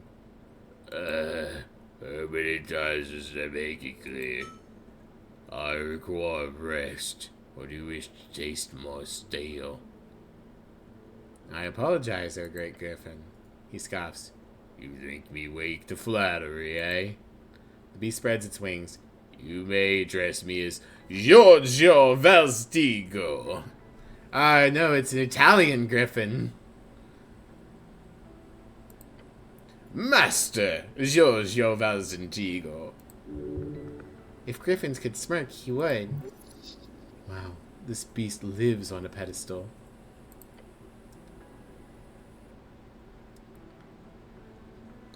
Greetings, Master. Thank you for getting out of my way. You are welcome, biped. Now, I'm in a good mood after my app. Go ahead. How'd you get the name Giorgio? My father was Tislamiergi Valstingo of House Valstingo. We are bred to be perfect. Griffin growls, leaning his beak towards your face. Interesting. The griffin must be one of the Pt2, typical racing breed. Oh, we've got an overweight racer. If he hadn't gotten that leg injury in high school. Pt2, a minor but wealthy gnomish settlement east of Norvik. They breed racing griffins, whom many journey to see during game season. It is built into the side of a dormant volcano, yet its small fertile valley is free of the curse of the burned coast. I see, so you originate from Veda de Rey. That's correct. Of course you heard of my home kingdom. VDR is the greatest city on the coast. The gnomes who live there have served my lineage for over a century and a half. Once I finish this obligation in the west, I will return to rule my house once more. Soon enough.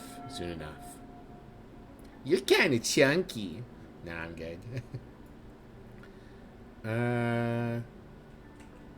But who is he voting for in the election? I does have to know. What do you do around here?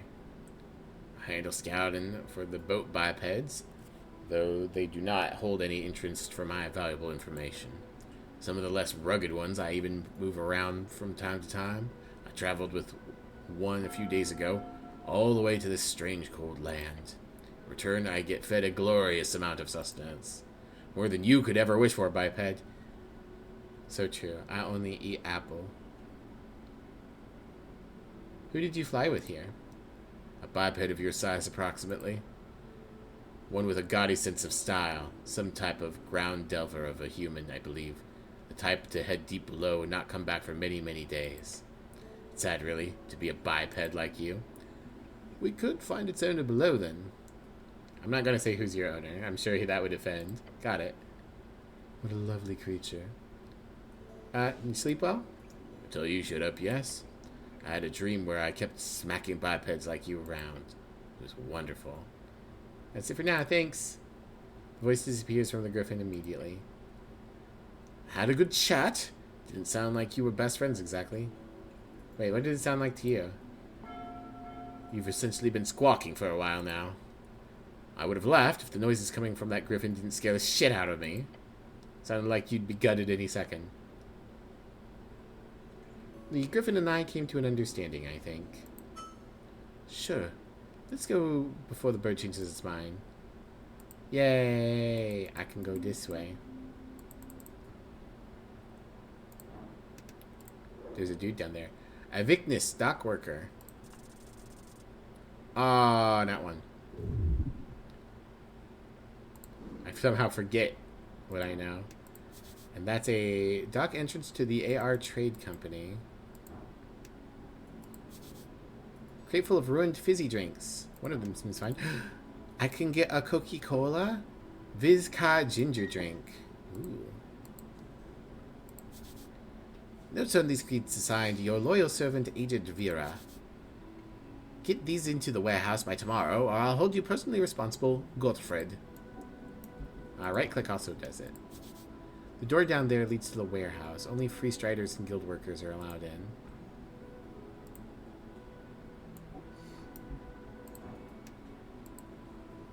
Can't reach it from here. Okay. So, this was just a little landing, I guess. Kind of thought we'd actually be able to get to the warehouse.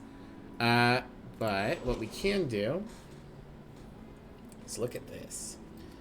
A refreshing beverage, blessed by divinity. Why else would it burn so good? Grants a minor constitution increase for a week. So, permanent, right? Because the election's in 5 days.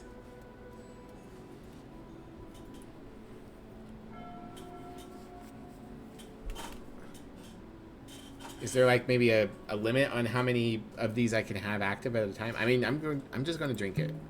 Constitution increased by 1. Cool. Okay, so my reward for getting past the Griffin is a permanent Constitution increase.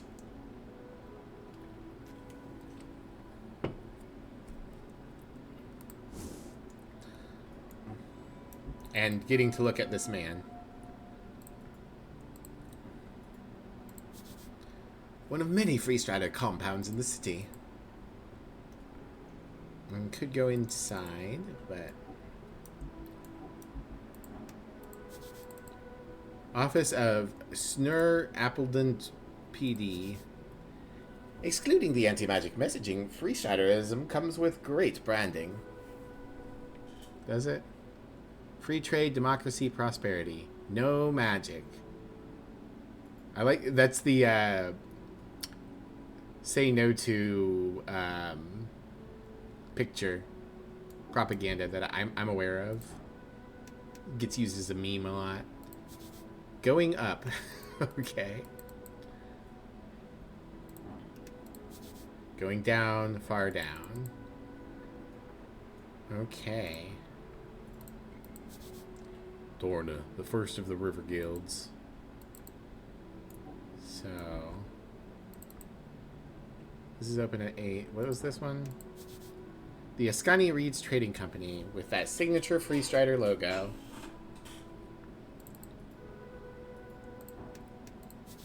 This door looks promising. Really now. We stand before a damp door in a cramped corner house. The word is dark, swollen with the perpetual moist of Waterlane. A layer of river mud and algae. Ah, you know someone here? Yes? Why does it sound like a question? Knock, knock. You rap your knuckles against the wood. I saw them solid rhythmic knock. Knock, a second level transmutation, unlocks things. The definition of locked has been stretched over the centuries, but the spell works on most closed containers or entryways. Hello? A moment passes. Then a sound of a heavy latch sliding. The door creaks open. A pair of bulbous eyes stare up to you. It's an Anurin. Dressed in tiny velvet smoking jacket. Quite distinguished despite the lack of pants. Qu'est-ce? Ah, that's just French. Qu'est-ce? What is it? He blinks slowly. A translucent membrane flicks across his eyes. I am busy, très occupé. Ah, it is Disco Elysium. The French are here.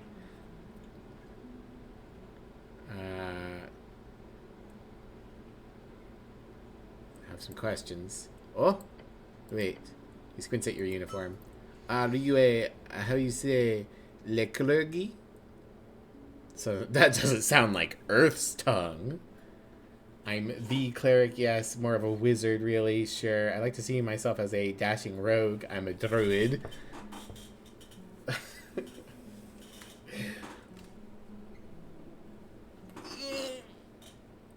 Oh, big stretchies. One second. Let me get my slippers on and my flannel. So I'm a little chilly. Oh, hi, Graham. He's all snoozy on the bed because he's so sleepy baby.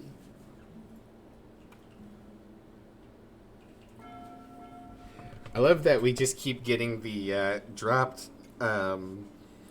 metal bar sound effect as long as we stay here. Alright, there we go. That's more comfy. Oh, that doesn't sound like Earth's tongue. Oui. Okay. I'm a druid. Eh, don't touch my potted plants. The Unurian peeks his head out and behind the door. Tu veux quoi? Ask for a contribution to your cause. Sure. Nope. Clear your throat. Look, buddy, hand over some goods. Direct. Perhaps too direct. Your eyes narrow. Pardon? You beg? At my door? Espèce de conchon. Cocon? I don't French. So that's a no? Is that all you wanted? To bother and beg? Why do you ask if I'm a cleric? Because you smell of incense and self-righteousness. C'est évident. Imbecile. Rude. But accurate. What is your name? I am Guillaume de Crete.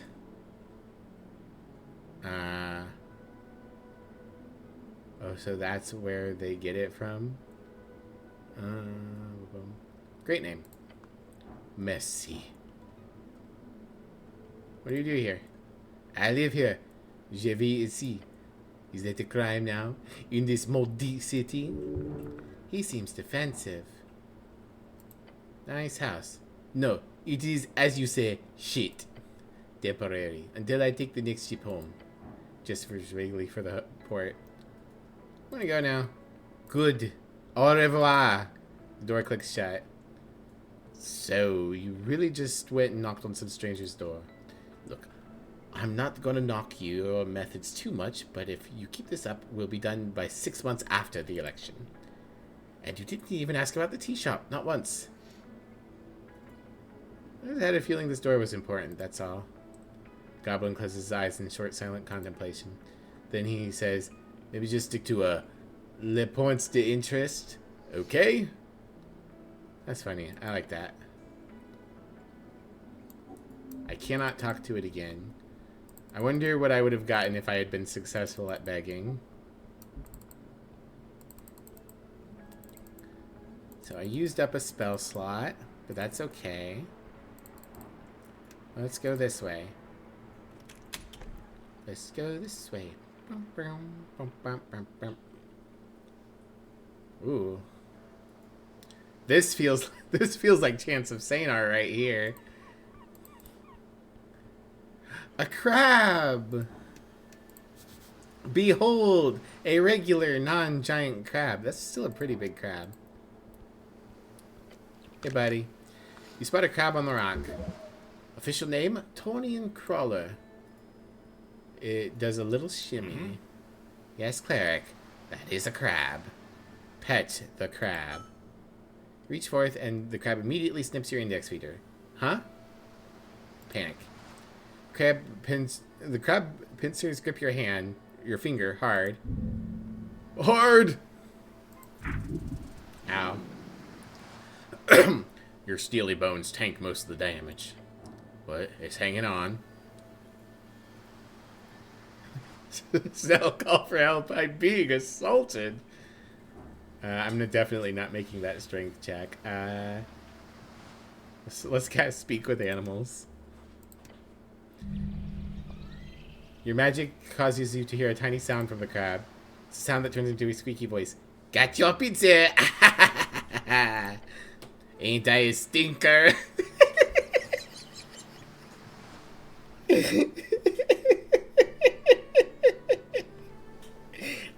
Ain't I a stinker?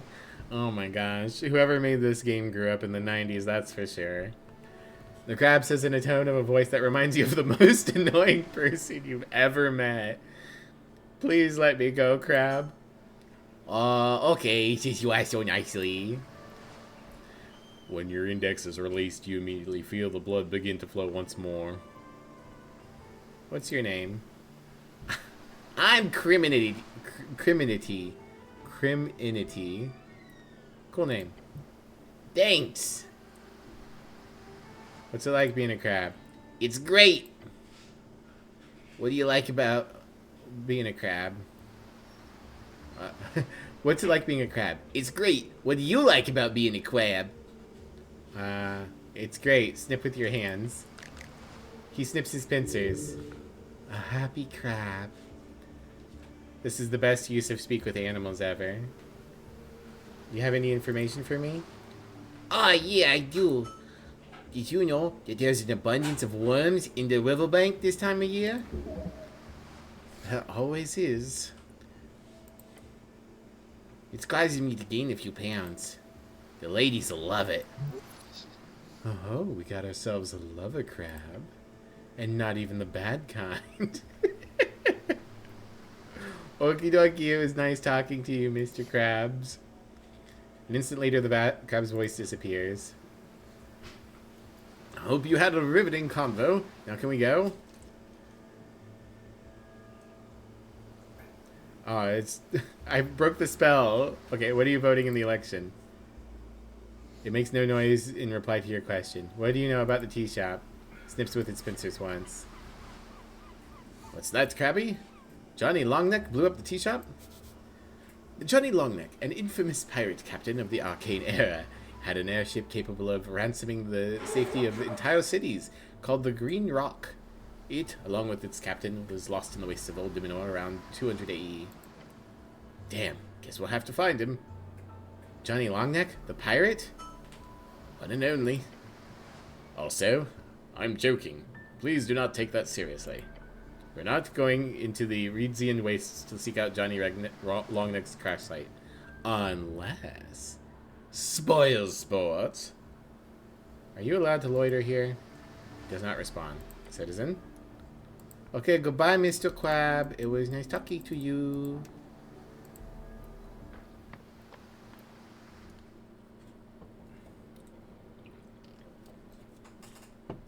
The roller mill. Ah, okay, we're inside the mill. Ah, there's something on that gear. The roller mill workers keep more ledgers in their archive. Oh gods, there's several stale baked goods here. Stale baked goods? Gimme, gimme, gimme, gimme, gimme, gimme. Wow. Food that isn't apples. 5 HP. That's so good.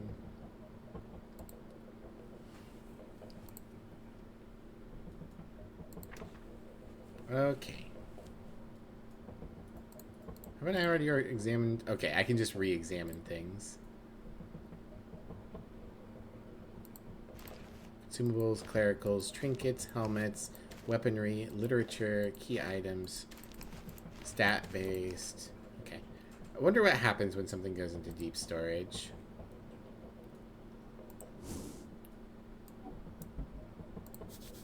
Doors barred, not getting in there. Okay. Go up the stairs. You glance at the ladder. Those cogs, they would swallow you whole. What kind of man, no, what kind of human cannot climb a simple ladder of 20 short feet? It would be embarrassing for anyone of any age to fail this. DC 5. Attempt to climb the ladder. Ooh, here we go. Oh, I just barely managed to do it. Taking a confidence step onto the ladder, you begin your climb. You close your eyes as you do in order to fully immerse yourself in the experience of changing your elevation. You're afraid. It is very high, yet your body remains calm. But within a moment, you are at the top of the ladder. Gods, you're slow. Can we get moving again? There was a squirrel. I like that I barely succeeded at climbing a ladder. A bunch of site safety rules. It says, if broken, contact your local union immediately. Okay, I want that. Uh-huh. Blood. Let me click on it. Something stuck to the gear. Stress cube. The cogs keep spinning. Cube. Slang for gelatinous cube. Gelatinous cube. Mindless yet dangerous cubic ooze. They are near impossible to spot due to the translucent nature and digest anything within the grasp of a horrendously acidic substance. They're both common within dungeons and used as both guards and to clean up. But you notice something. A shiny red thing stuck to the inner part of the top wheel. Approach the cog and the sticky red thing that's stuck to it. Grab the sticky red thing from the cogs without losing your fingers. Ooh. Yeah, that's not happening. Do I risk it?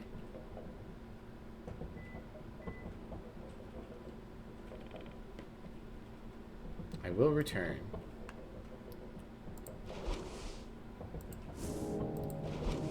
I could put on my ugly ass scarf to get a temporary charisma bonus. Oh yeah, that's ugly as hell.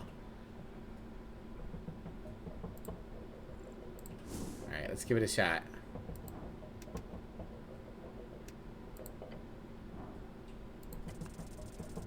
Nope. You swipe in a hand and pull it back. Pull it back down. That doesn't seem to do anything. What? It's stuck. What? Yeah, this is bad. Scream, howl, shout. Your fingies! Your God's damned fingers! Ow. Okay, that hurt more than saying glue pack. The pain binds you, but you feel it. Get pulled down. The fall, hit the ground. Oh, that was 2d6. Oh, thank God I only took 4 damage. Ah! Well, you're alive. Somehow. Get up. That was fucking awful. But it was so close. Cleric, what the hell? Goblin lets out an exasperated groan. Be more careful next time, okay? Next time? Come on, you gotta try it again, don't you? Leave the giant cog alone. Well, that hurt. Let's eat these baked goods. And an apple. Tasty apple. Alright, let's take this off.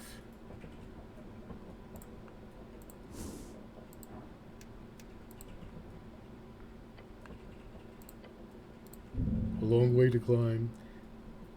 Thanks to the gods, you don't have to try so hard this... Thank the gods, you don't have to try so hard this time. Yay. Good, I don't have to try every time. Alright, heads out.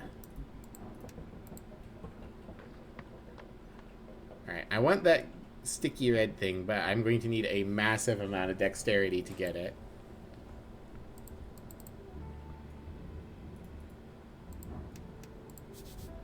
A letter wedged between some roof tiles. Ooh, that seems important. Resistance note. 1 strength minus wisdom. Interesting. Piece of paper stuck between the roof tiles. A handwritten note entitled Important Notice. Young and Dumb updated. To resistance members of Tolstad. What are they resisting? You ever hear about a resistance, Snell? Yes, the Norvik Resistance, or whatever. Minor organization, basically a bunch of human kids causing trouble. I only know of them because they wiped away some Goblin graffiti a couple of months ago. I went and talked with one of their moms, nice old lady in East Housing. After that, we didn't have any more trouble. His voice keeps drifting. I'll find a voice for him eventually. Housing, a nickname for the housing district where the poor live. Updating my journal, unlocked 100 glossary entries.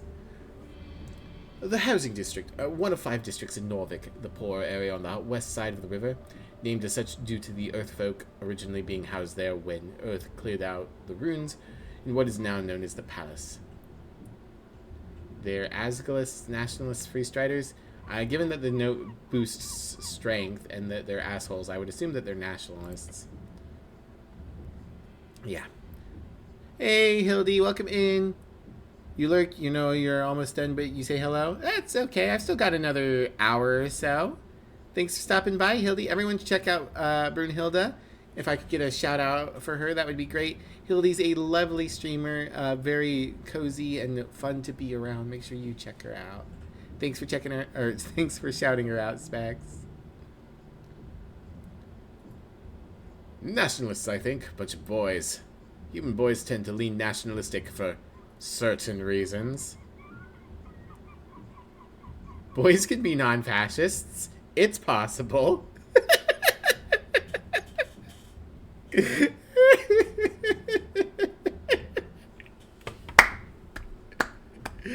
It's possible. It can happen. He shrugs. Sure, anything's possible.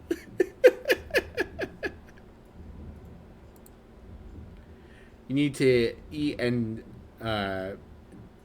be not talking after stream. Just landed in like 15-year-old stream with 155 subscribers and 202 followers. Oh, wow. Baffled, so you eat. Yeah, have a good eat. How? That feels incorrect. I'm sure boys can be non-fascists. Alright, read the note. Tonight's ting is cancelled. Meet up tonight on Water Lane instead. It's time to stop the chant. Signed by R. The chant? A local produced newspaper by Asgal authors. That's why you love me. Thanks, Hildy. I know where Water Lane is. When's this meeting? This evening, it seems. Tonight should mean something like between 1900 hours and midnight, or something like that. Right, interesting. A bit scary, too. Young people should not be running around. They could hurt themselves. You got it, Strength. Alright. Let's go. Moves the best. I try my best. Alright.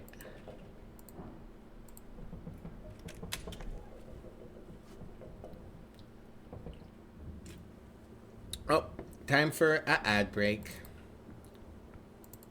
Let me get someplace. Oh no, ad's happening. Oopsie.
Okay. Sorry about that. I didn't see the ads creeping up on us. But we're back. So we should be good to continue. So we still can't get in here. The name of the tea shop is illegible. I will be amused if we never actually find out the name of the tea shop. Alright, so... Oh. Almost intact and endlessly rising pillar. The pillar of George towers behind you. He's speaking to you. Touch the pillar. That's right. They implied I should touch it at every height. You place your hand on the surface. A slight tingle spreads across your palm. This is a magical object. I have a feeling that you can meditate here. It will take some time, but it could prove invaluable. Sure. Disadvantage, the goblin's impatient. Advantage, you've talked to it. Hug the pillar. Let's try meditating. Oh, yeah. Were this Pathfinder, it would be a crit success. You close your eyes. You shape your mind into an arrow, shooting it towards the esoteric force. Find the rhythm in Jor's realm. Here's... oh, sorry. This should all be in Wisdom's voice. You close your eyes. You shape your mind into an arrow, shooting it out towards the esoteric force. Find the rhythm of to Jor's realm. Hear his voice. The cold rock of the pillar turns warm in your palm. You've marked it with your spirit. Marked it? What? You're unsure.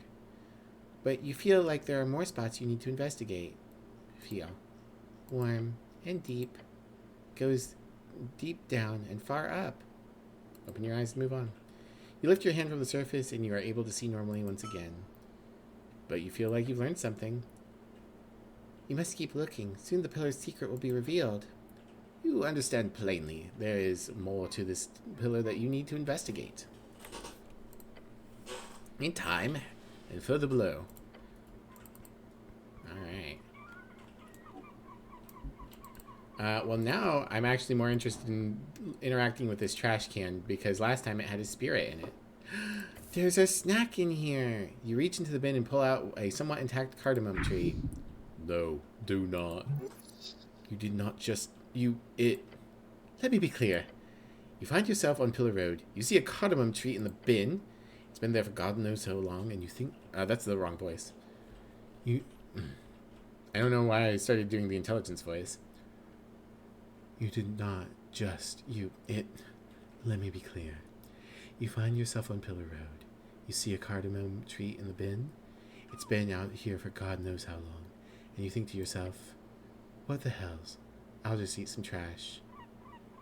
Calm down, it's not trash. Rationalize eating trash. It's done. You're too late. Hold up your prize and smile. It's done. You're too late. Listen, man. Maybe you don't know exactly what's going on in this world of ours, but you don't need to lower yourself this way. Taking stuff's great, but you can't just take half-eaten pastry out of the trash, man. Huh? The goblin stares at you. Rationalize eating trash. And how are you going to do that exactly? Cardamom a good day. Stop this dwarvish nonsense. It's beneath you. Hold on. Let's clear this up a bit. This cardamom treat, was it in the garbage or above the garbage? Above the rim? Oh yeah? You sure about that, sport? Of course, I promise. And you were just diving with your entire arm into the trash bin. It was hovering like an angel. Truly a miracle. Will I ever recover from this? Sorry to say, you've officially crossed the line, dividing man from bum. You're now a bum. Yay! Is that in my identity now? I hope so. Bum. Aw, dang it. When do I unlock the bum class? I want to be Hobo Cop again. Hobo Cop, very powerful. So there is a bookstore. In theory, if I go to the bookstore, I can get some help there. Oh, so that's what that was. That was a little pinecone spirit. Alright. Former ale barrel. There's some money. I never talked to this one. Simmy and the boys. Oh, well. I gained nothing on Simmy and the boys.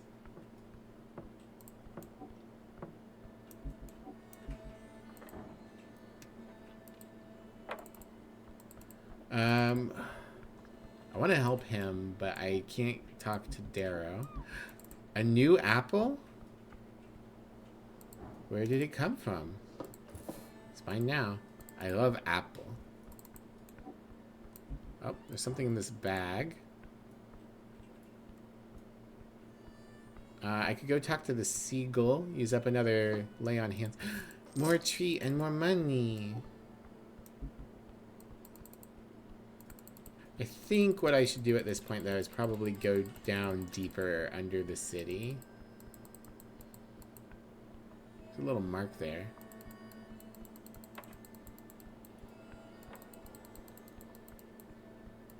Egg. Tucked away bird's nest. Ascani gulls, perhaps. Can I reach them? You see a bird's nest nestled on the edge of a protruding stone tile. Got some eggs in it. And you spot something shiny below as well. It appears unguarded.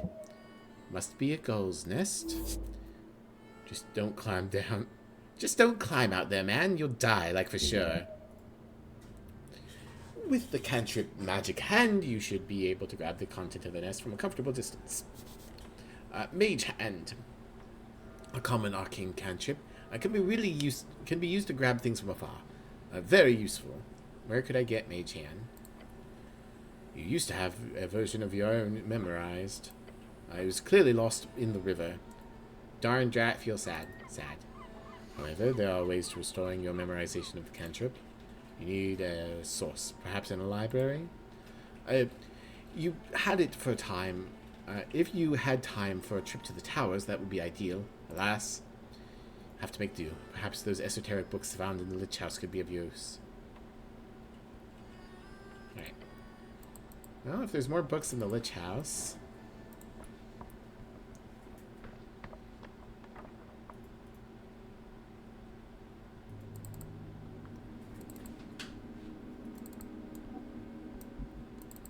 Now that I don't feel so time-plugged. No, too much reading. Too bad. So many books, basic manuals, arcanist histories, novels. Some of them stand out to you as classics. Could be useful to refresh your mind. Books taunt you. Bookish list. Damn, Viskin's got a whole library here. He gives you a worried look. We do have slightly more important stuff to handle than reading, at least right now, cleric. I've read all these before, of course. I'll just refresh my memory. Read Autobiography Prax by Lord Phyllis Prax. Read Folktales by the Trill Sisters. Read Collected Chants of Norvik by Patriarch Pilly. Yeah, I'm going to just refresh my memory. Right. Good. A couple minutes won't hurt, I guess. He sits down on some massive tomes and leans against the wall. Yeah, we leave him alone. Tray of old incense. Hey, we can take some incense. Thick tome upon an iron slab. Flip the tome open. There are fine and handwritten letters scattered across the page. You can read these symbols, but they are in old Draconic Dimenorian. Dimenorian, the common language of man, spread across the coast during the Arcane Era to become the lingua dominans in trade and politics. De verbis Draconum ars occulta. The author's name appears to be Calum Diminori. The goblin lets out a tired sigh. Right, I need to get my hands on comprehend languages. You do. It's highly annoying that you seem to have lost your memorization. Find a spell scroll. Maybe you could buy it somewhere. It's fairly common. Can I try to read it? No. I have no idea what this means.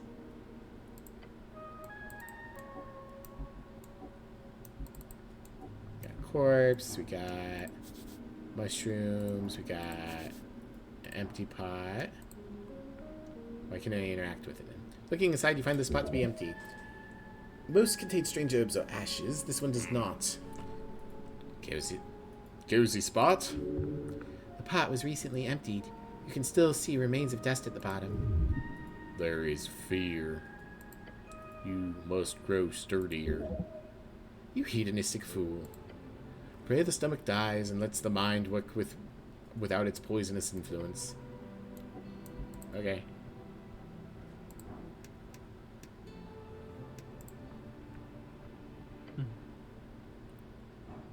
Yeah, I'm definitely not figuring out this guy's deal currently. Turn around and whisper to Snell. Can you tell me about this guy? Goblin sneakily leans in and whispers back.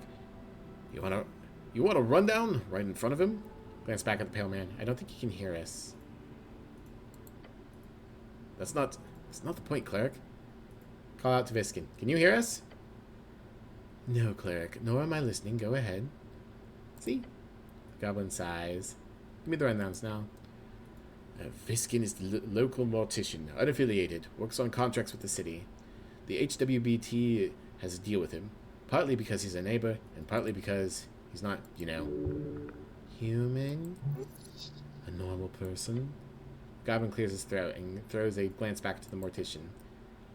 He's not the type you want to make enemies with. But hey, he seems to like you, so good job on that. My suggestion, keep your distance. Just to be safe. Hey, the DC went down by 3 more.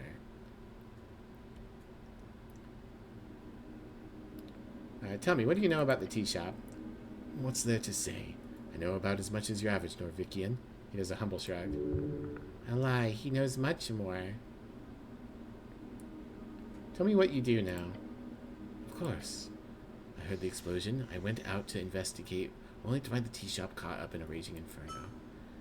The Tolstad militia were already heading into action, so I went back inside, as to not be in the way. He's describing it with a wonderful rhythm. Either he's a great storyteller, or his speech has been rehearsed. And that's it. Did you hear anything peculiar? Not bang, some shifting afterwards. Oh, some shouting afterwards. How loud? I shook the lich house, and mind you, this is not some ordinary basement. This is a remnant tower going hundreds of feet into the earth. I'd be surprised if anyone on Tolstad missed it. What sort of shouting? From the militia. They were rushing to the scene. The fire prevention declaration has truly done wonders for the cities. Fire Prevention Declaration, signed into action a few years ago. The Fire Prevention Declaration is a governmental attempt to curb the spreading of fires by employing always-ready folk in every district. The response times have been pushed down to less than 10 minutes. That's pretty good. Enough about sound. What were you doing when the explosion occurred? Working. He motions to a stack of papers. The explosion occurred at noon, but the day it happened was an official city holiday. Why was he working on Toll's leaving? Toll's leaving, a Norvikian holiday, to honor Earth's brother Toll as he's left to explore the wastes, usually celebrated with honey cakes and pearl wine. Toll, Earth's brother and mystical explorer of Ascan, founded several towns along the River Torna, and famously never returned from his expedition to the Infinite Wastes. You were working on a city holiday? Yes. Not a lie. Something else. I was behind. You know how it is. I'm pretty much always behind. I suck. Honesty is a virtue. Oh, come now. I'm sure it's not all that bad. He smiles. Anything else you wanted to ask? Done asking about the incident. Alright.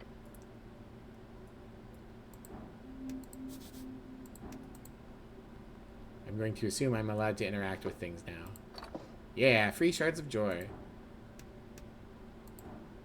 Alright. I could go down and look at the zombie now, but I think I'm good.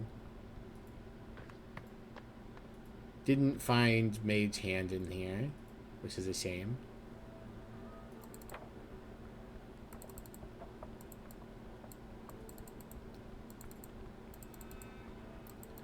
I could talk to this devil. It's 2:30.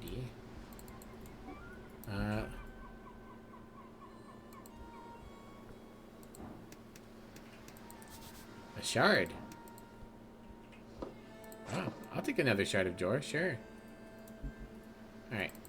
Let's go back down to Goblin Town.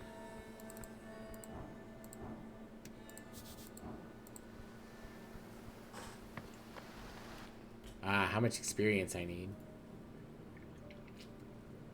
A lot, as it turns out.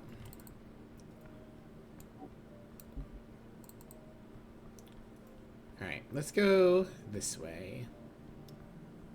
Oh. Viskin's Lich House must be located within these walls, just a bit further up. Maybe we can get in on the opposite side of the Zambi. Ooh, yep, opposite side of the Zambi. Slightly broken standard issue Earthguard Blade. Broken sword, +1 strength, -1 wisdom. Crate filled with sand. Approach the crate full of sand. Look at the sand. Okay, it's filled to the brim. It's just sand. Hey, Snow, what's up with this weird crate sand? Goblin glances over at what you're doing. Hey, Builder, welcome. How are you doing, my fellow punk? I'm doing well. How are you doing, Builder? Can we get a shout out for Builder Z? Fellow punk, awesome streamer. Make sure you go and check her out. Also doing well. Glad to hear it. Weird that it triggered twice there. But think... Oh, okay. I see Drag and Emmy both went for it. Oh, you played Deep Rock. Who do you main in Deep Rock? Love some Deep Rock Galactic. Let's see. That's his eyes shoot open. Very, very wide. Nope. Back off right now. He pushes you away from it. Listen to him. He's above you. Do as he says. As the two of you take a few steps away from the crate, he takes a breath. Oh, God. That, cleric, is a crate of mosquito sand. You main scout? We're big fans of Deep Rock in this house? Hell yeah. Hell yeah. Scouts are awesome. Emmy plays NG and I play Gunner. I mean, I play everything, but Gunner's my favorite. Without explaining further, the goblin sneaks up behind the crate and grabs the lid. Moving more carefully than you've ever seen him move before, he gently places the lid on top of the crate once more. Something must have startled it to make it push open the lid like that. He wipes sweat from his brow. What would it have done to me if, from what I understand, it would have choked you, drained your blood, and slowly mushed you inside the crate? Now let's leave it the fuck alone. You got it, buddy. That's a weird thing to have in your house. A glow glass, very common magic item. An almost empty box except for a steel tree and a pouch. Hell yeah. Basket of apples. Some look okay-ish. Hell yeah. Give me more apples. Imported goods. The receiver is marked HWBT. Okay, we can go deeper now. Scout's your favorite because you love being able to give physics the middle finger. Hell yeah. I like getting the shotgun upgrade that lets you just shoot it to fly.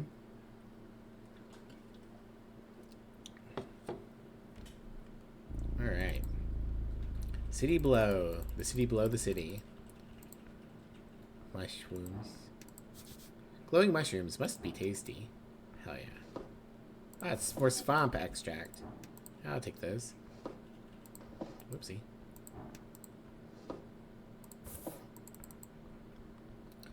Gravity? Who gives a crap about gravity? Yeah. Taking a step forward, you touch a thin cord. Something soft latches itself around your ankle. A contraption is now in motion. There's no time. It is a... Huh? Dexterity 15. Avoid the trap. Uh-oh. Oh, dexterity. Nope. Yeah, I knew that wasn't happening. It tightens around your boot. With a violent tug, you're forced to the ground, hitting the back of your head on the steps. Before you can even react, your entire body has been dragged over the edge. Cleric? No, no, no. You're falling, but not far. With a painful snap, your descent is stopped, and... you're simply left hanging. I'm not going to make that strength check. Call for help. Look up at the rope.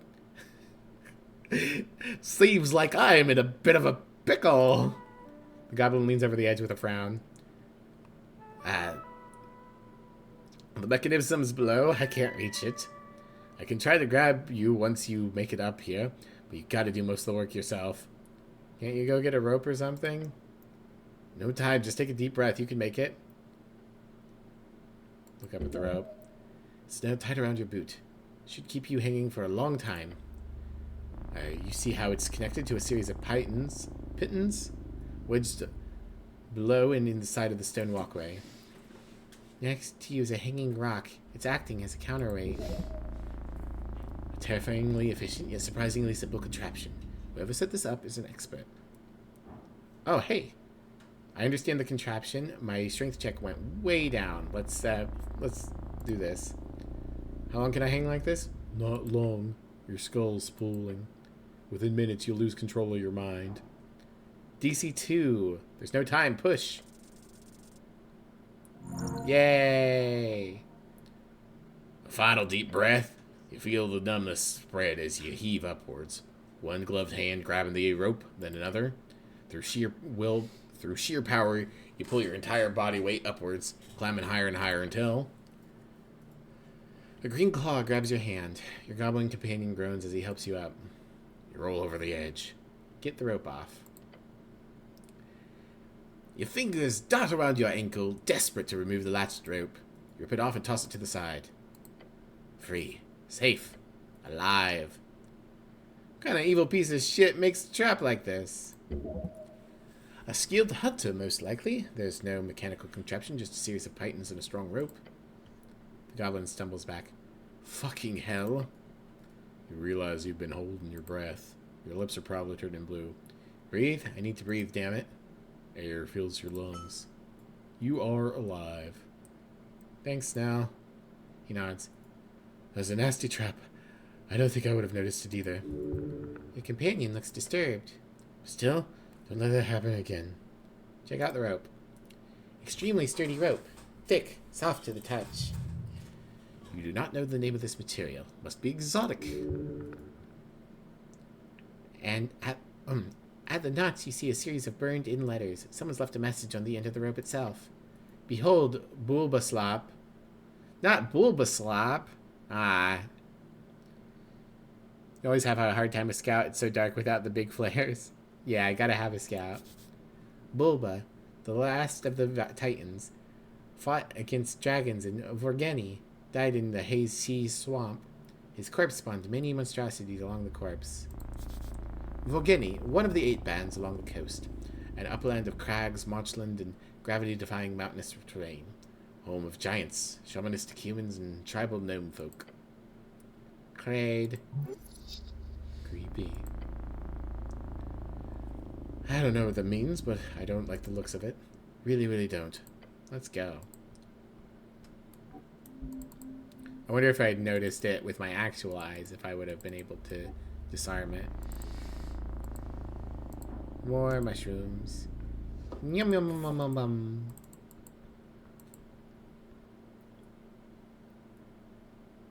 Ah, I see. Druidcraft is a cantrip for me.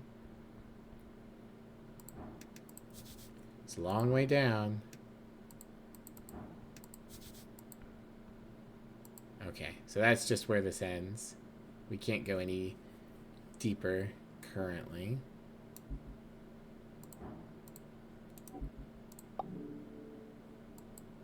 The extra light doesn't help, I don't think.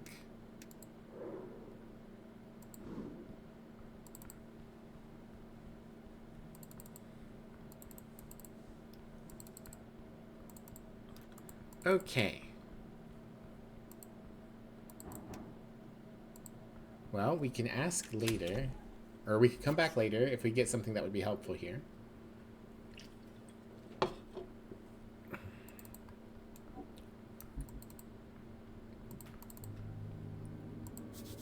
Great mountain of apples.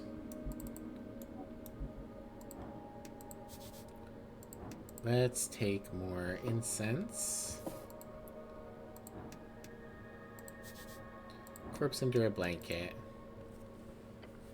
More interested in these corpses now. You stare at the blue rag. It's draped over the outline of someone. Sir, you can't sleep down here. Check under the rag.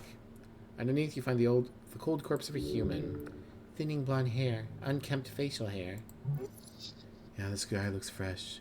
Like he could just sit up and talk to you. His son misses him and his sons miss him and despise him. Huh? The goblin looks away. He does not wish to partake in death. I guess the game expected me to interact with this, because I'm finally getting the tutorial for difficulty classes. Examine him closer. Nope, not quite. Nothing. There's something strange here. We must look closer. Lean in and look closer. Harsh scars cover his skin.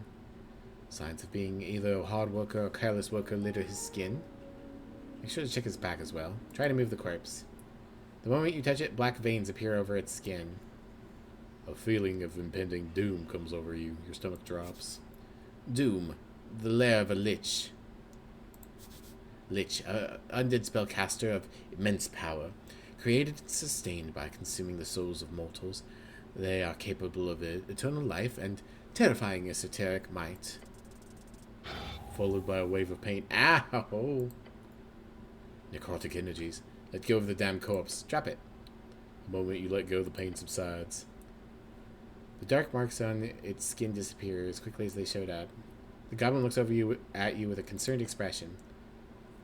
This is why I don't deal with corpses. What a horrific spell. The corpse cursed by something wicked beyond your power. They should at least have a sign up. Like, don't touch the dead, they're full of black magic. You slowly cover up the corpse once more. You need to look deeper into this. Keep an eye out. What kind of hell magic is cast on this thing? Something horrific, truly evil. Whatever it is, don't touch it again. Who was this guy? His hands are all calloused. He's built like a sarcophagus. Just a man. A dead man. Why is he here? Oh, this is a morgue, a lich house, clearly. Corpses are kept on cooling places like this before cremation or burials. Alright. Well, let's eat. Whoopsie.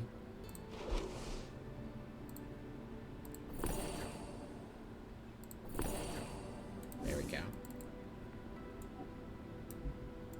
Might regret that later, eating so much, but I'm sure it's fine. I'm gonna take his mushrooms. Can't do anything with that. There's another corpse here. Your fate one day. Cool. Oh, hey, yeah. More free stuff. There are no consequences for my actions. Open manual for esoteric geometry. You know this already. Let's trifle with it.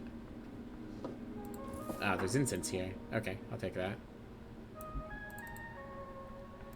I believe incense gives me a spell slot back, so...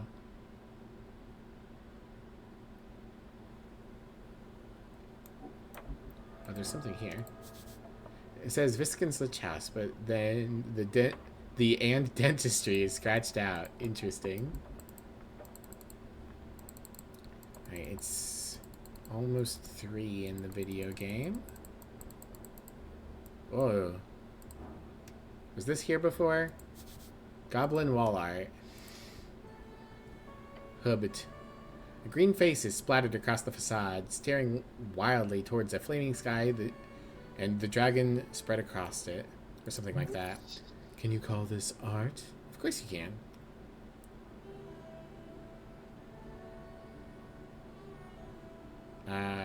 What does this tell me about the state of Norvik? Nothing really.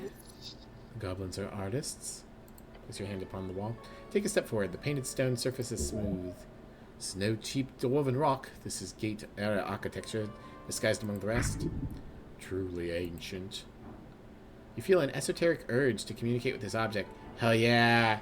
Let's go! Tummy, tell me what the walls have to say. Yes! Walls! You sense a crack in the wall. It wasn't there before. Then you hear a voice, a faint voice, a hoarse voice. Secrets end when spoken.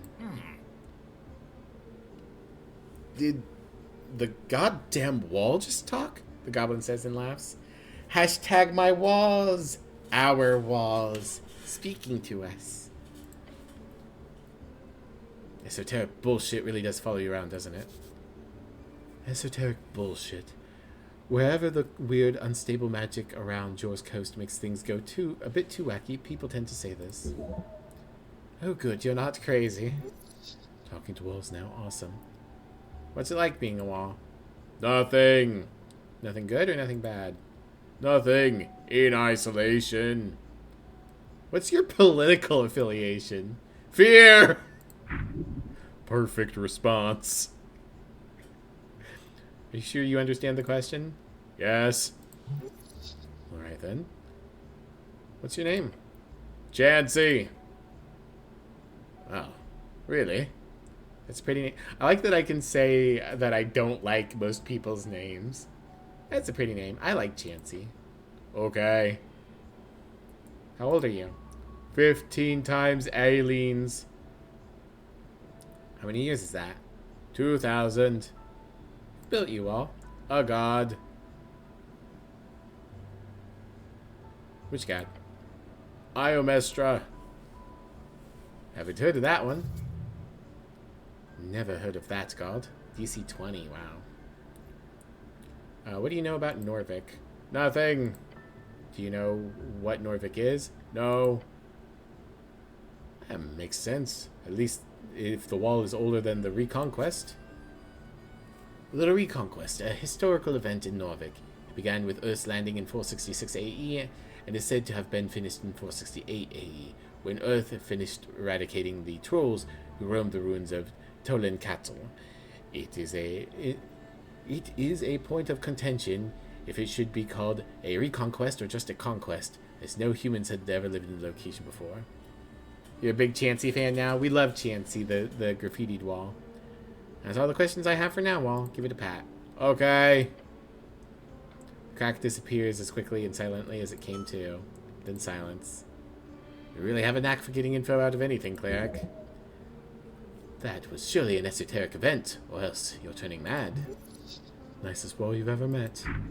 The walls of this place hold more spirit than the people. That is the wall. Thank you for your time. Oop-a-doop. What does it mean? It represents devotion, albeit in an asinine way. The fire is the soul, a boundary between the real and the heartful. Gonna make a fan cam now? Hell yeah. Is that you, Snell? Point at the artwork. Ha! He says, not laughing. Funny. I do know the guy who made it. Calls himself Goblon. He's a bit of a twat. He says a bit, but really he means a massive gaping one. Trust me, I know these things. Leave the art alone. Okay, cool. There's the devil reading the newspaper. I think I want to go into the tunnels that I didn't go down before. This way. Nope, this way. From the Bible? Clancy from the Bible or Goblin from the Bible? Or oh no, the devil. The devil. That would make more sense, Biblia. Biblia. The devil from the Bible. Oh. Tunnel to the river. I somehow missed this before. Let's take this map. Shadow. I'm here to convince you to do sin. Yeah, nothing else here. Man, goblins do be sitting on just about anything, don't they?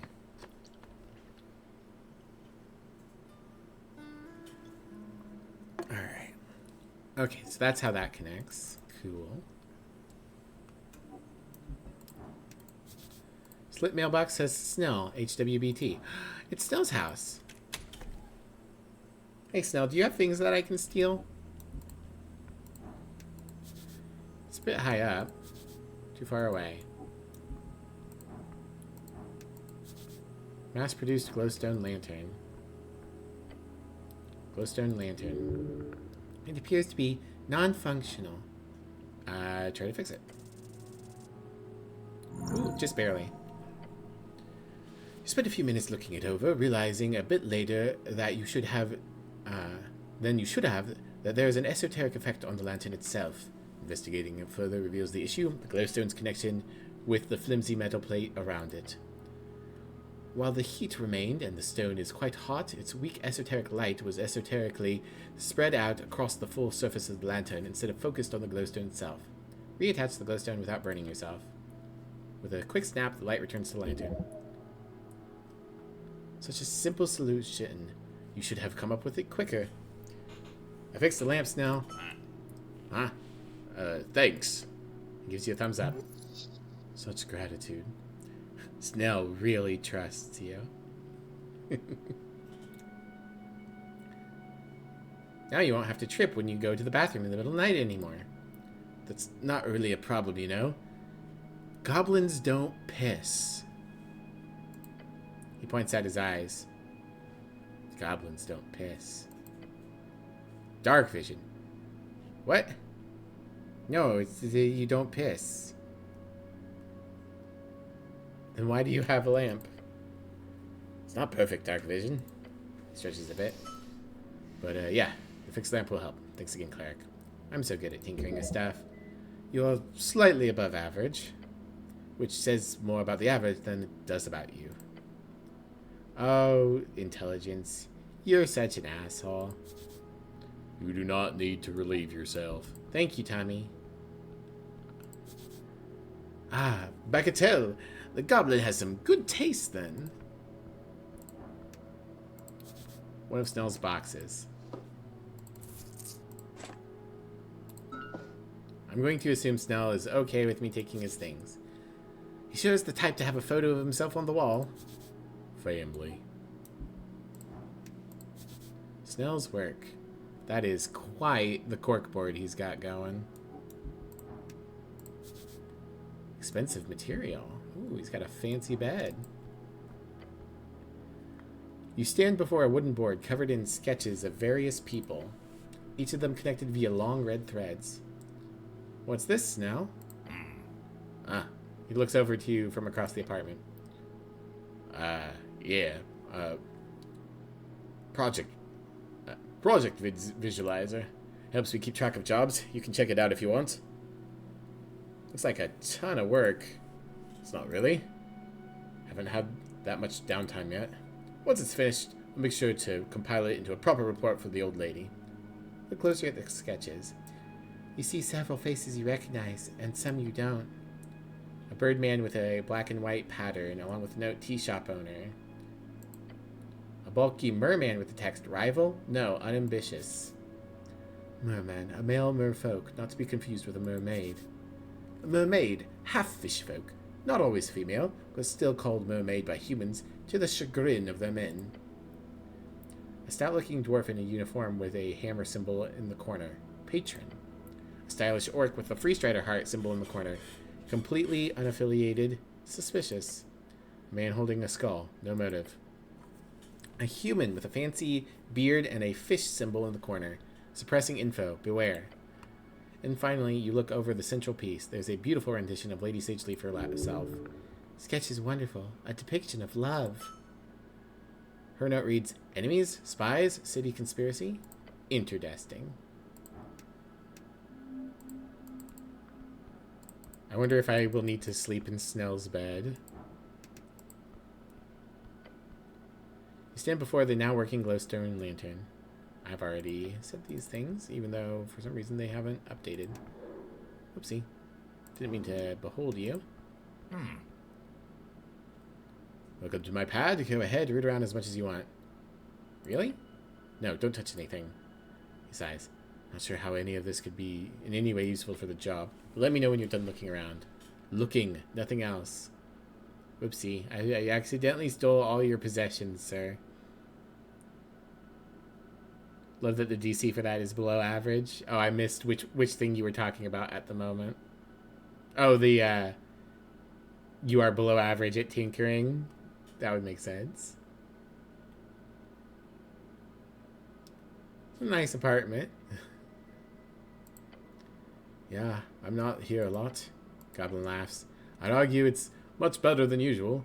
One time I was on a date, brought her back here. Terrible idea. The date was already going poorly. Imagine her expression when she steps in here and there's a pile of reports all over the floor, a blocked drain in the kitchen sink, and 15 confiscated bowls of pixie dust piled in the corner. Let me tell you, it took her 10 seconds to come up with an excuse. This one is his favorite. This is one of his favorites. He tells this one to everyone. As his laughter fades, he looks around the place and tells you, anyway, it looks better these days. Figured if I'm such a neat goblin like everyone says, I might as well keep my apartment neat too. A girl? Yeah. Back when I was still looking for that sort of thing. Now I'm very gay. You know, getting tied down, so on. In a metaphorical sense. Thanks, Charisma. Huh. What about you? The question cuts tiny holes into your insides. The question cuts tiny holes into your inside skull. No, don't ask me about my girlfriend. Panic attack damage. Clerics are popular, right? Oh, good. I made the dexterity check. Avoid, abort, alert. Oh, no. Tactfully change the subject. Scarfire917 just followed. Hey, thank you for the follow, Scarfire917. Welcome into the venue. As a follower, you're an official punk, which means you're an official badass. Ooh, boy. Tactfully change the conversation. Oh, I did it. So, about them Knicks. I don't know anything about the Knicks other than that they did really good in the sports yesterday. He's expecting an answer, so you're going to have to give one. Not a lie, though. You can't handle that right now. Too much pressure, clearly. Too much? Yeah, listen to your gut. So what do I say? Just keep it simple. Dismiss the question in a nice way. Like this. Clear your throat. Nothing lately. I'm busy with work. Be cool. Gain to experience. No, change the subject now. You seem the type to be busy with work, too. Oh, yeah. For the last few years, I've been focused on the halfways, whatever the old lady needs of me. Halfways, short for HWBT, the Halfway Bridge Tribe. Don't mean to sound ungrateful, though. I do love it. It's real rewarding. Like treasure? Oh, you're clearly good at what you do, whatever it is. He laughs. I ask myself the same question sometimes. The goblin takes a breath. I'd tell you to look at it from a goblin perspective, but let me put it like this. Lady Sageleaf gave me options in a world of railroad tracks. Ha! I get to help my people and get real fucking good at it. So now, I'm going to keep doing it.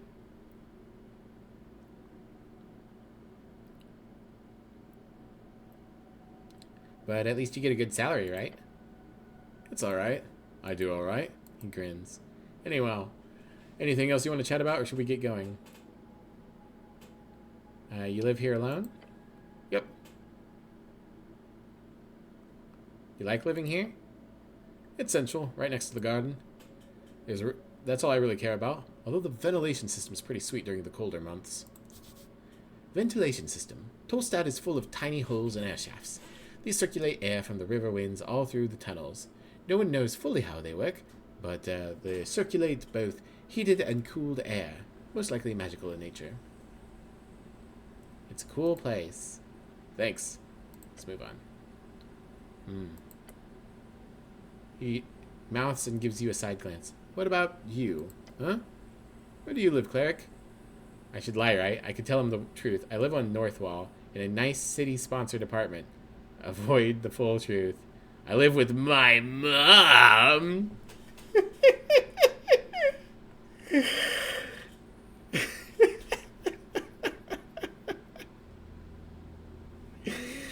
I mean... Oh, man. How can I say no when it's jiggling right at me? I live with my mom. You do?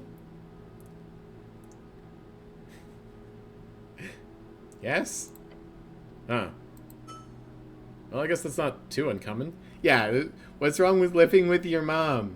Multi-generational households are normal, except for like the past 100 years. Among humans? No! Among humans! Ugh! He does not mean harm, yet it hurts. Well, anyway, he tries not to linger on the subject, since he sees your pain. I cannot afford my own place. She's not home a lot, so I mostly have it to myself. I used to live in the towers, but they kicked me out. Yeah, let's go with that. I used to live in the towers, but they kicked me out. Huh. Can I ask why? Sure. Okay, then. Look, they had some problems with some of my writing. They just had problems with some of my writing. Your writing? What? Can't be that bad at spelling, eh? Idiotic comment. Spelling, huh? Because you're a cleric casting spells. Light apostasy. The unofficial mark of a... Oh, Jesus Christ. The unofficial mark of a traitor. I got a new patriarch who didn't like me, and then when I presented an argument for a Republican revolution without the influence of the free cities, they said it was a misuse of state resources, and they branded me with a minor case of dereliction. Really, it's all overblown, and Bjorn uses the same copper press all the time for a bunch of personal stuff, and he never gets in trouble over it, so it just seems really overblown to me, and yeah. He listens to your rant with intense interest. So they can just do that? Toss you out? It's all tower politics. And normal politics too, it seems. It all sounds like bullshit. But you're still employed as a cleric? Of course, this was just a disciplinary action. They've been mad at me since I refused to register as a member of the Party of Norvik. Interesting. So this whole thing is sort of like a redemption run for you then? Solving the mystery of the tea shop that exploded and so on? Rejoin the fold? Ooh. Options. Yes, redemption's within my grasp. Then I'll jump right onto the party and remake it in my image. No, fuck them. They're all going to get thrown out when the Free Striders take over. Doesn't matter. Once the election is over and I'll go back to doing Asgalist activism, like in the good old days. I'll solve it and prove myself. Eventually I'll lead the city myself. I don't care anymore. I'll go be an agrarian or something. I'm going with Asgalist. You sure have a lot of political aspirations, haven't you? I was a wild kid. I am a wild man. I don't feel too good. I am a wild man. You have become an Asgalist. Gained 10 XP, 5 times 2, for choosing this political stance 2 times. He gives you a slow nod. As per usual, good luck with that. Can't afford my own place. The economy is shit, I agree. Let's talk about something else. Please. How much is the rent here? Not so bad, thanks to the old lady. She looks after her own. Not every goblin's so lucky. What do you mean? You know there are 3 tribes in the city, right? The halfways get by real well thanks to Lady Sageleaf. But it didn't used to be that way, and most goblins have a real hard time getting by here. Most guilds won't exactly hire a goblin just like that. What? That's illegal.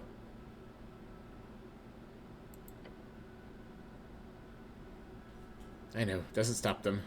We're not human, so by default, on average, we're not trusted.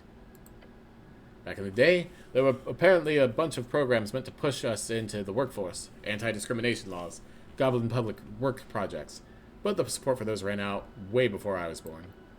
So most kids fall into crime. They can't do that. In Norvik, it's illegal to be a criminal.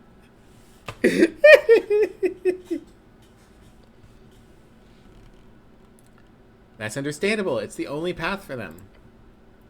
It's the clearest path, at least. Besides, imagine you're a goblin kid. You spend most of your day in a warren with 20 others your age. There's barely any resources to actually teach you all the human stuff we're legally forced to be taught. If you're lucky, you've got one parent with a stable income. Otherwise, you'll be living in the dormitories. No support system. No chance to integrate into the city you're supposed to be living in. If you're lucky, you'll get a dangerous gig in the tunnels. If not, the only way for you to get enough money for food beyond the basic handouts is joining a syndicate. They recruit young to keep you in the juvenile stockade if you get caught, starting as an errand boy, ending up as whatever they need for their enterprises. Then you bring home a heavy pouch of crowns for your mom and pops. What are they going to do? Turn their little kid in? Or accept the only major income the household's gotten in months? Maybe they'll even encourage you, push you to get real friendly with the local runner. But it's not like this in the halfways. It's complicated, but the halfway bridge tribe is classified as a syndicate. We run things in a similar sense to the Ishki and the NBT, except we do things strictly by the book. We don't run drugs, for one.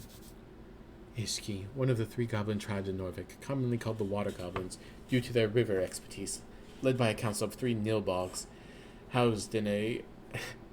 Nilbogs, really? I like that we have Goblin the Goblin and Nilbogs. Housed in a lighthouse, though they call it a wizard's tower, in Dvargby.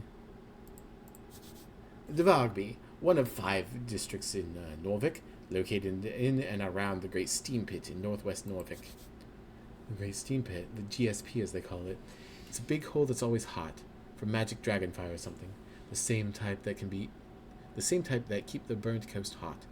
The dwarves build homes in and around it, and make up the entire district of Dvargby. Great Steam Pit, a crevice in northwest Norvik that's connected with the river via canal, centerpiece of Dvargby. We keep the water lane free of smuggling. Most importantly, we keep the youth out of it. And we keep the other tribes at an arm's length. Lady Sageleaf is a real draconian in that regard. Everyone, and I mean everyone, in our tribe gets a job and a good salary. We tried pushing this method, our support system, onto the other tribes, but it's hard. And not always popular. We're the small, annoying cultist tribe of Toldstad, after all. He sighs. Again. So that's what it is. What a rant. He cares about this. A lot. You do too. You're working so hard for your lady. I sure do. Thanks for the talk. Okay.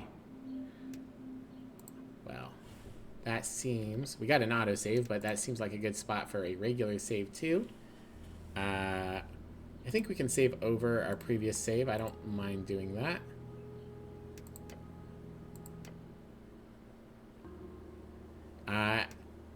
Ooh, she's here now too. I wonder if she's another option for a friend. Alright. So, I think what we'll do is I will come back on Sunday.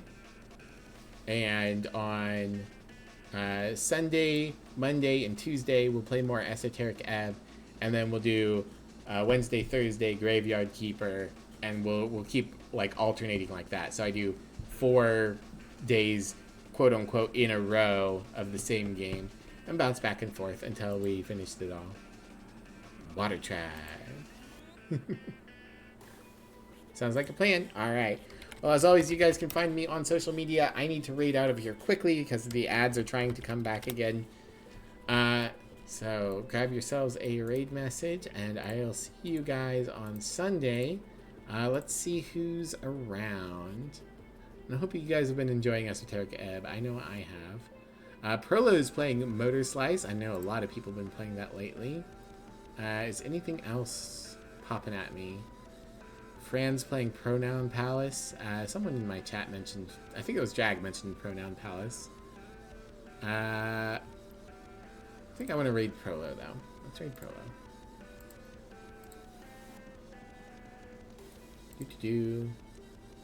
Alright, everyone say hi to Prolo for me. And we'll be back sometime soon. Take care, everyone. Have a great rest of your day. Bye. Bye-bye.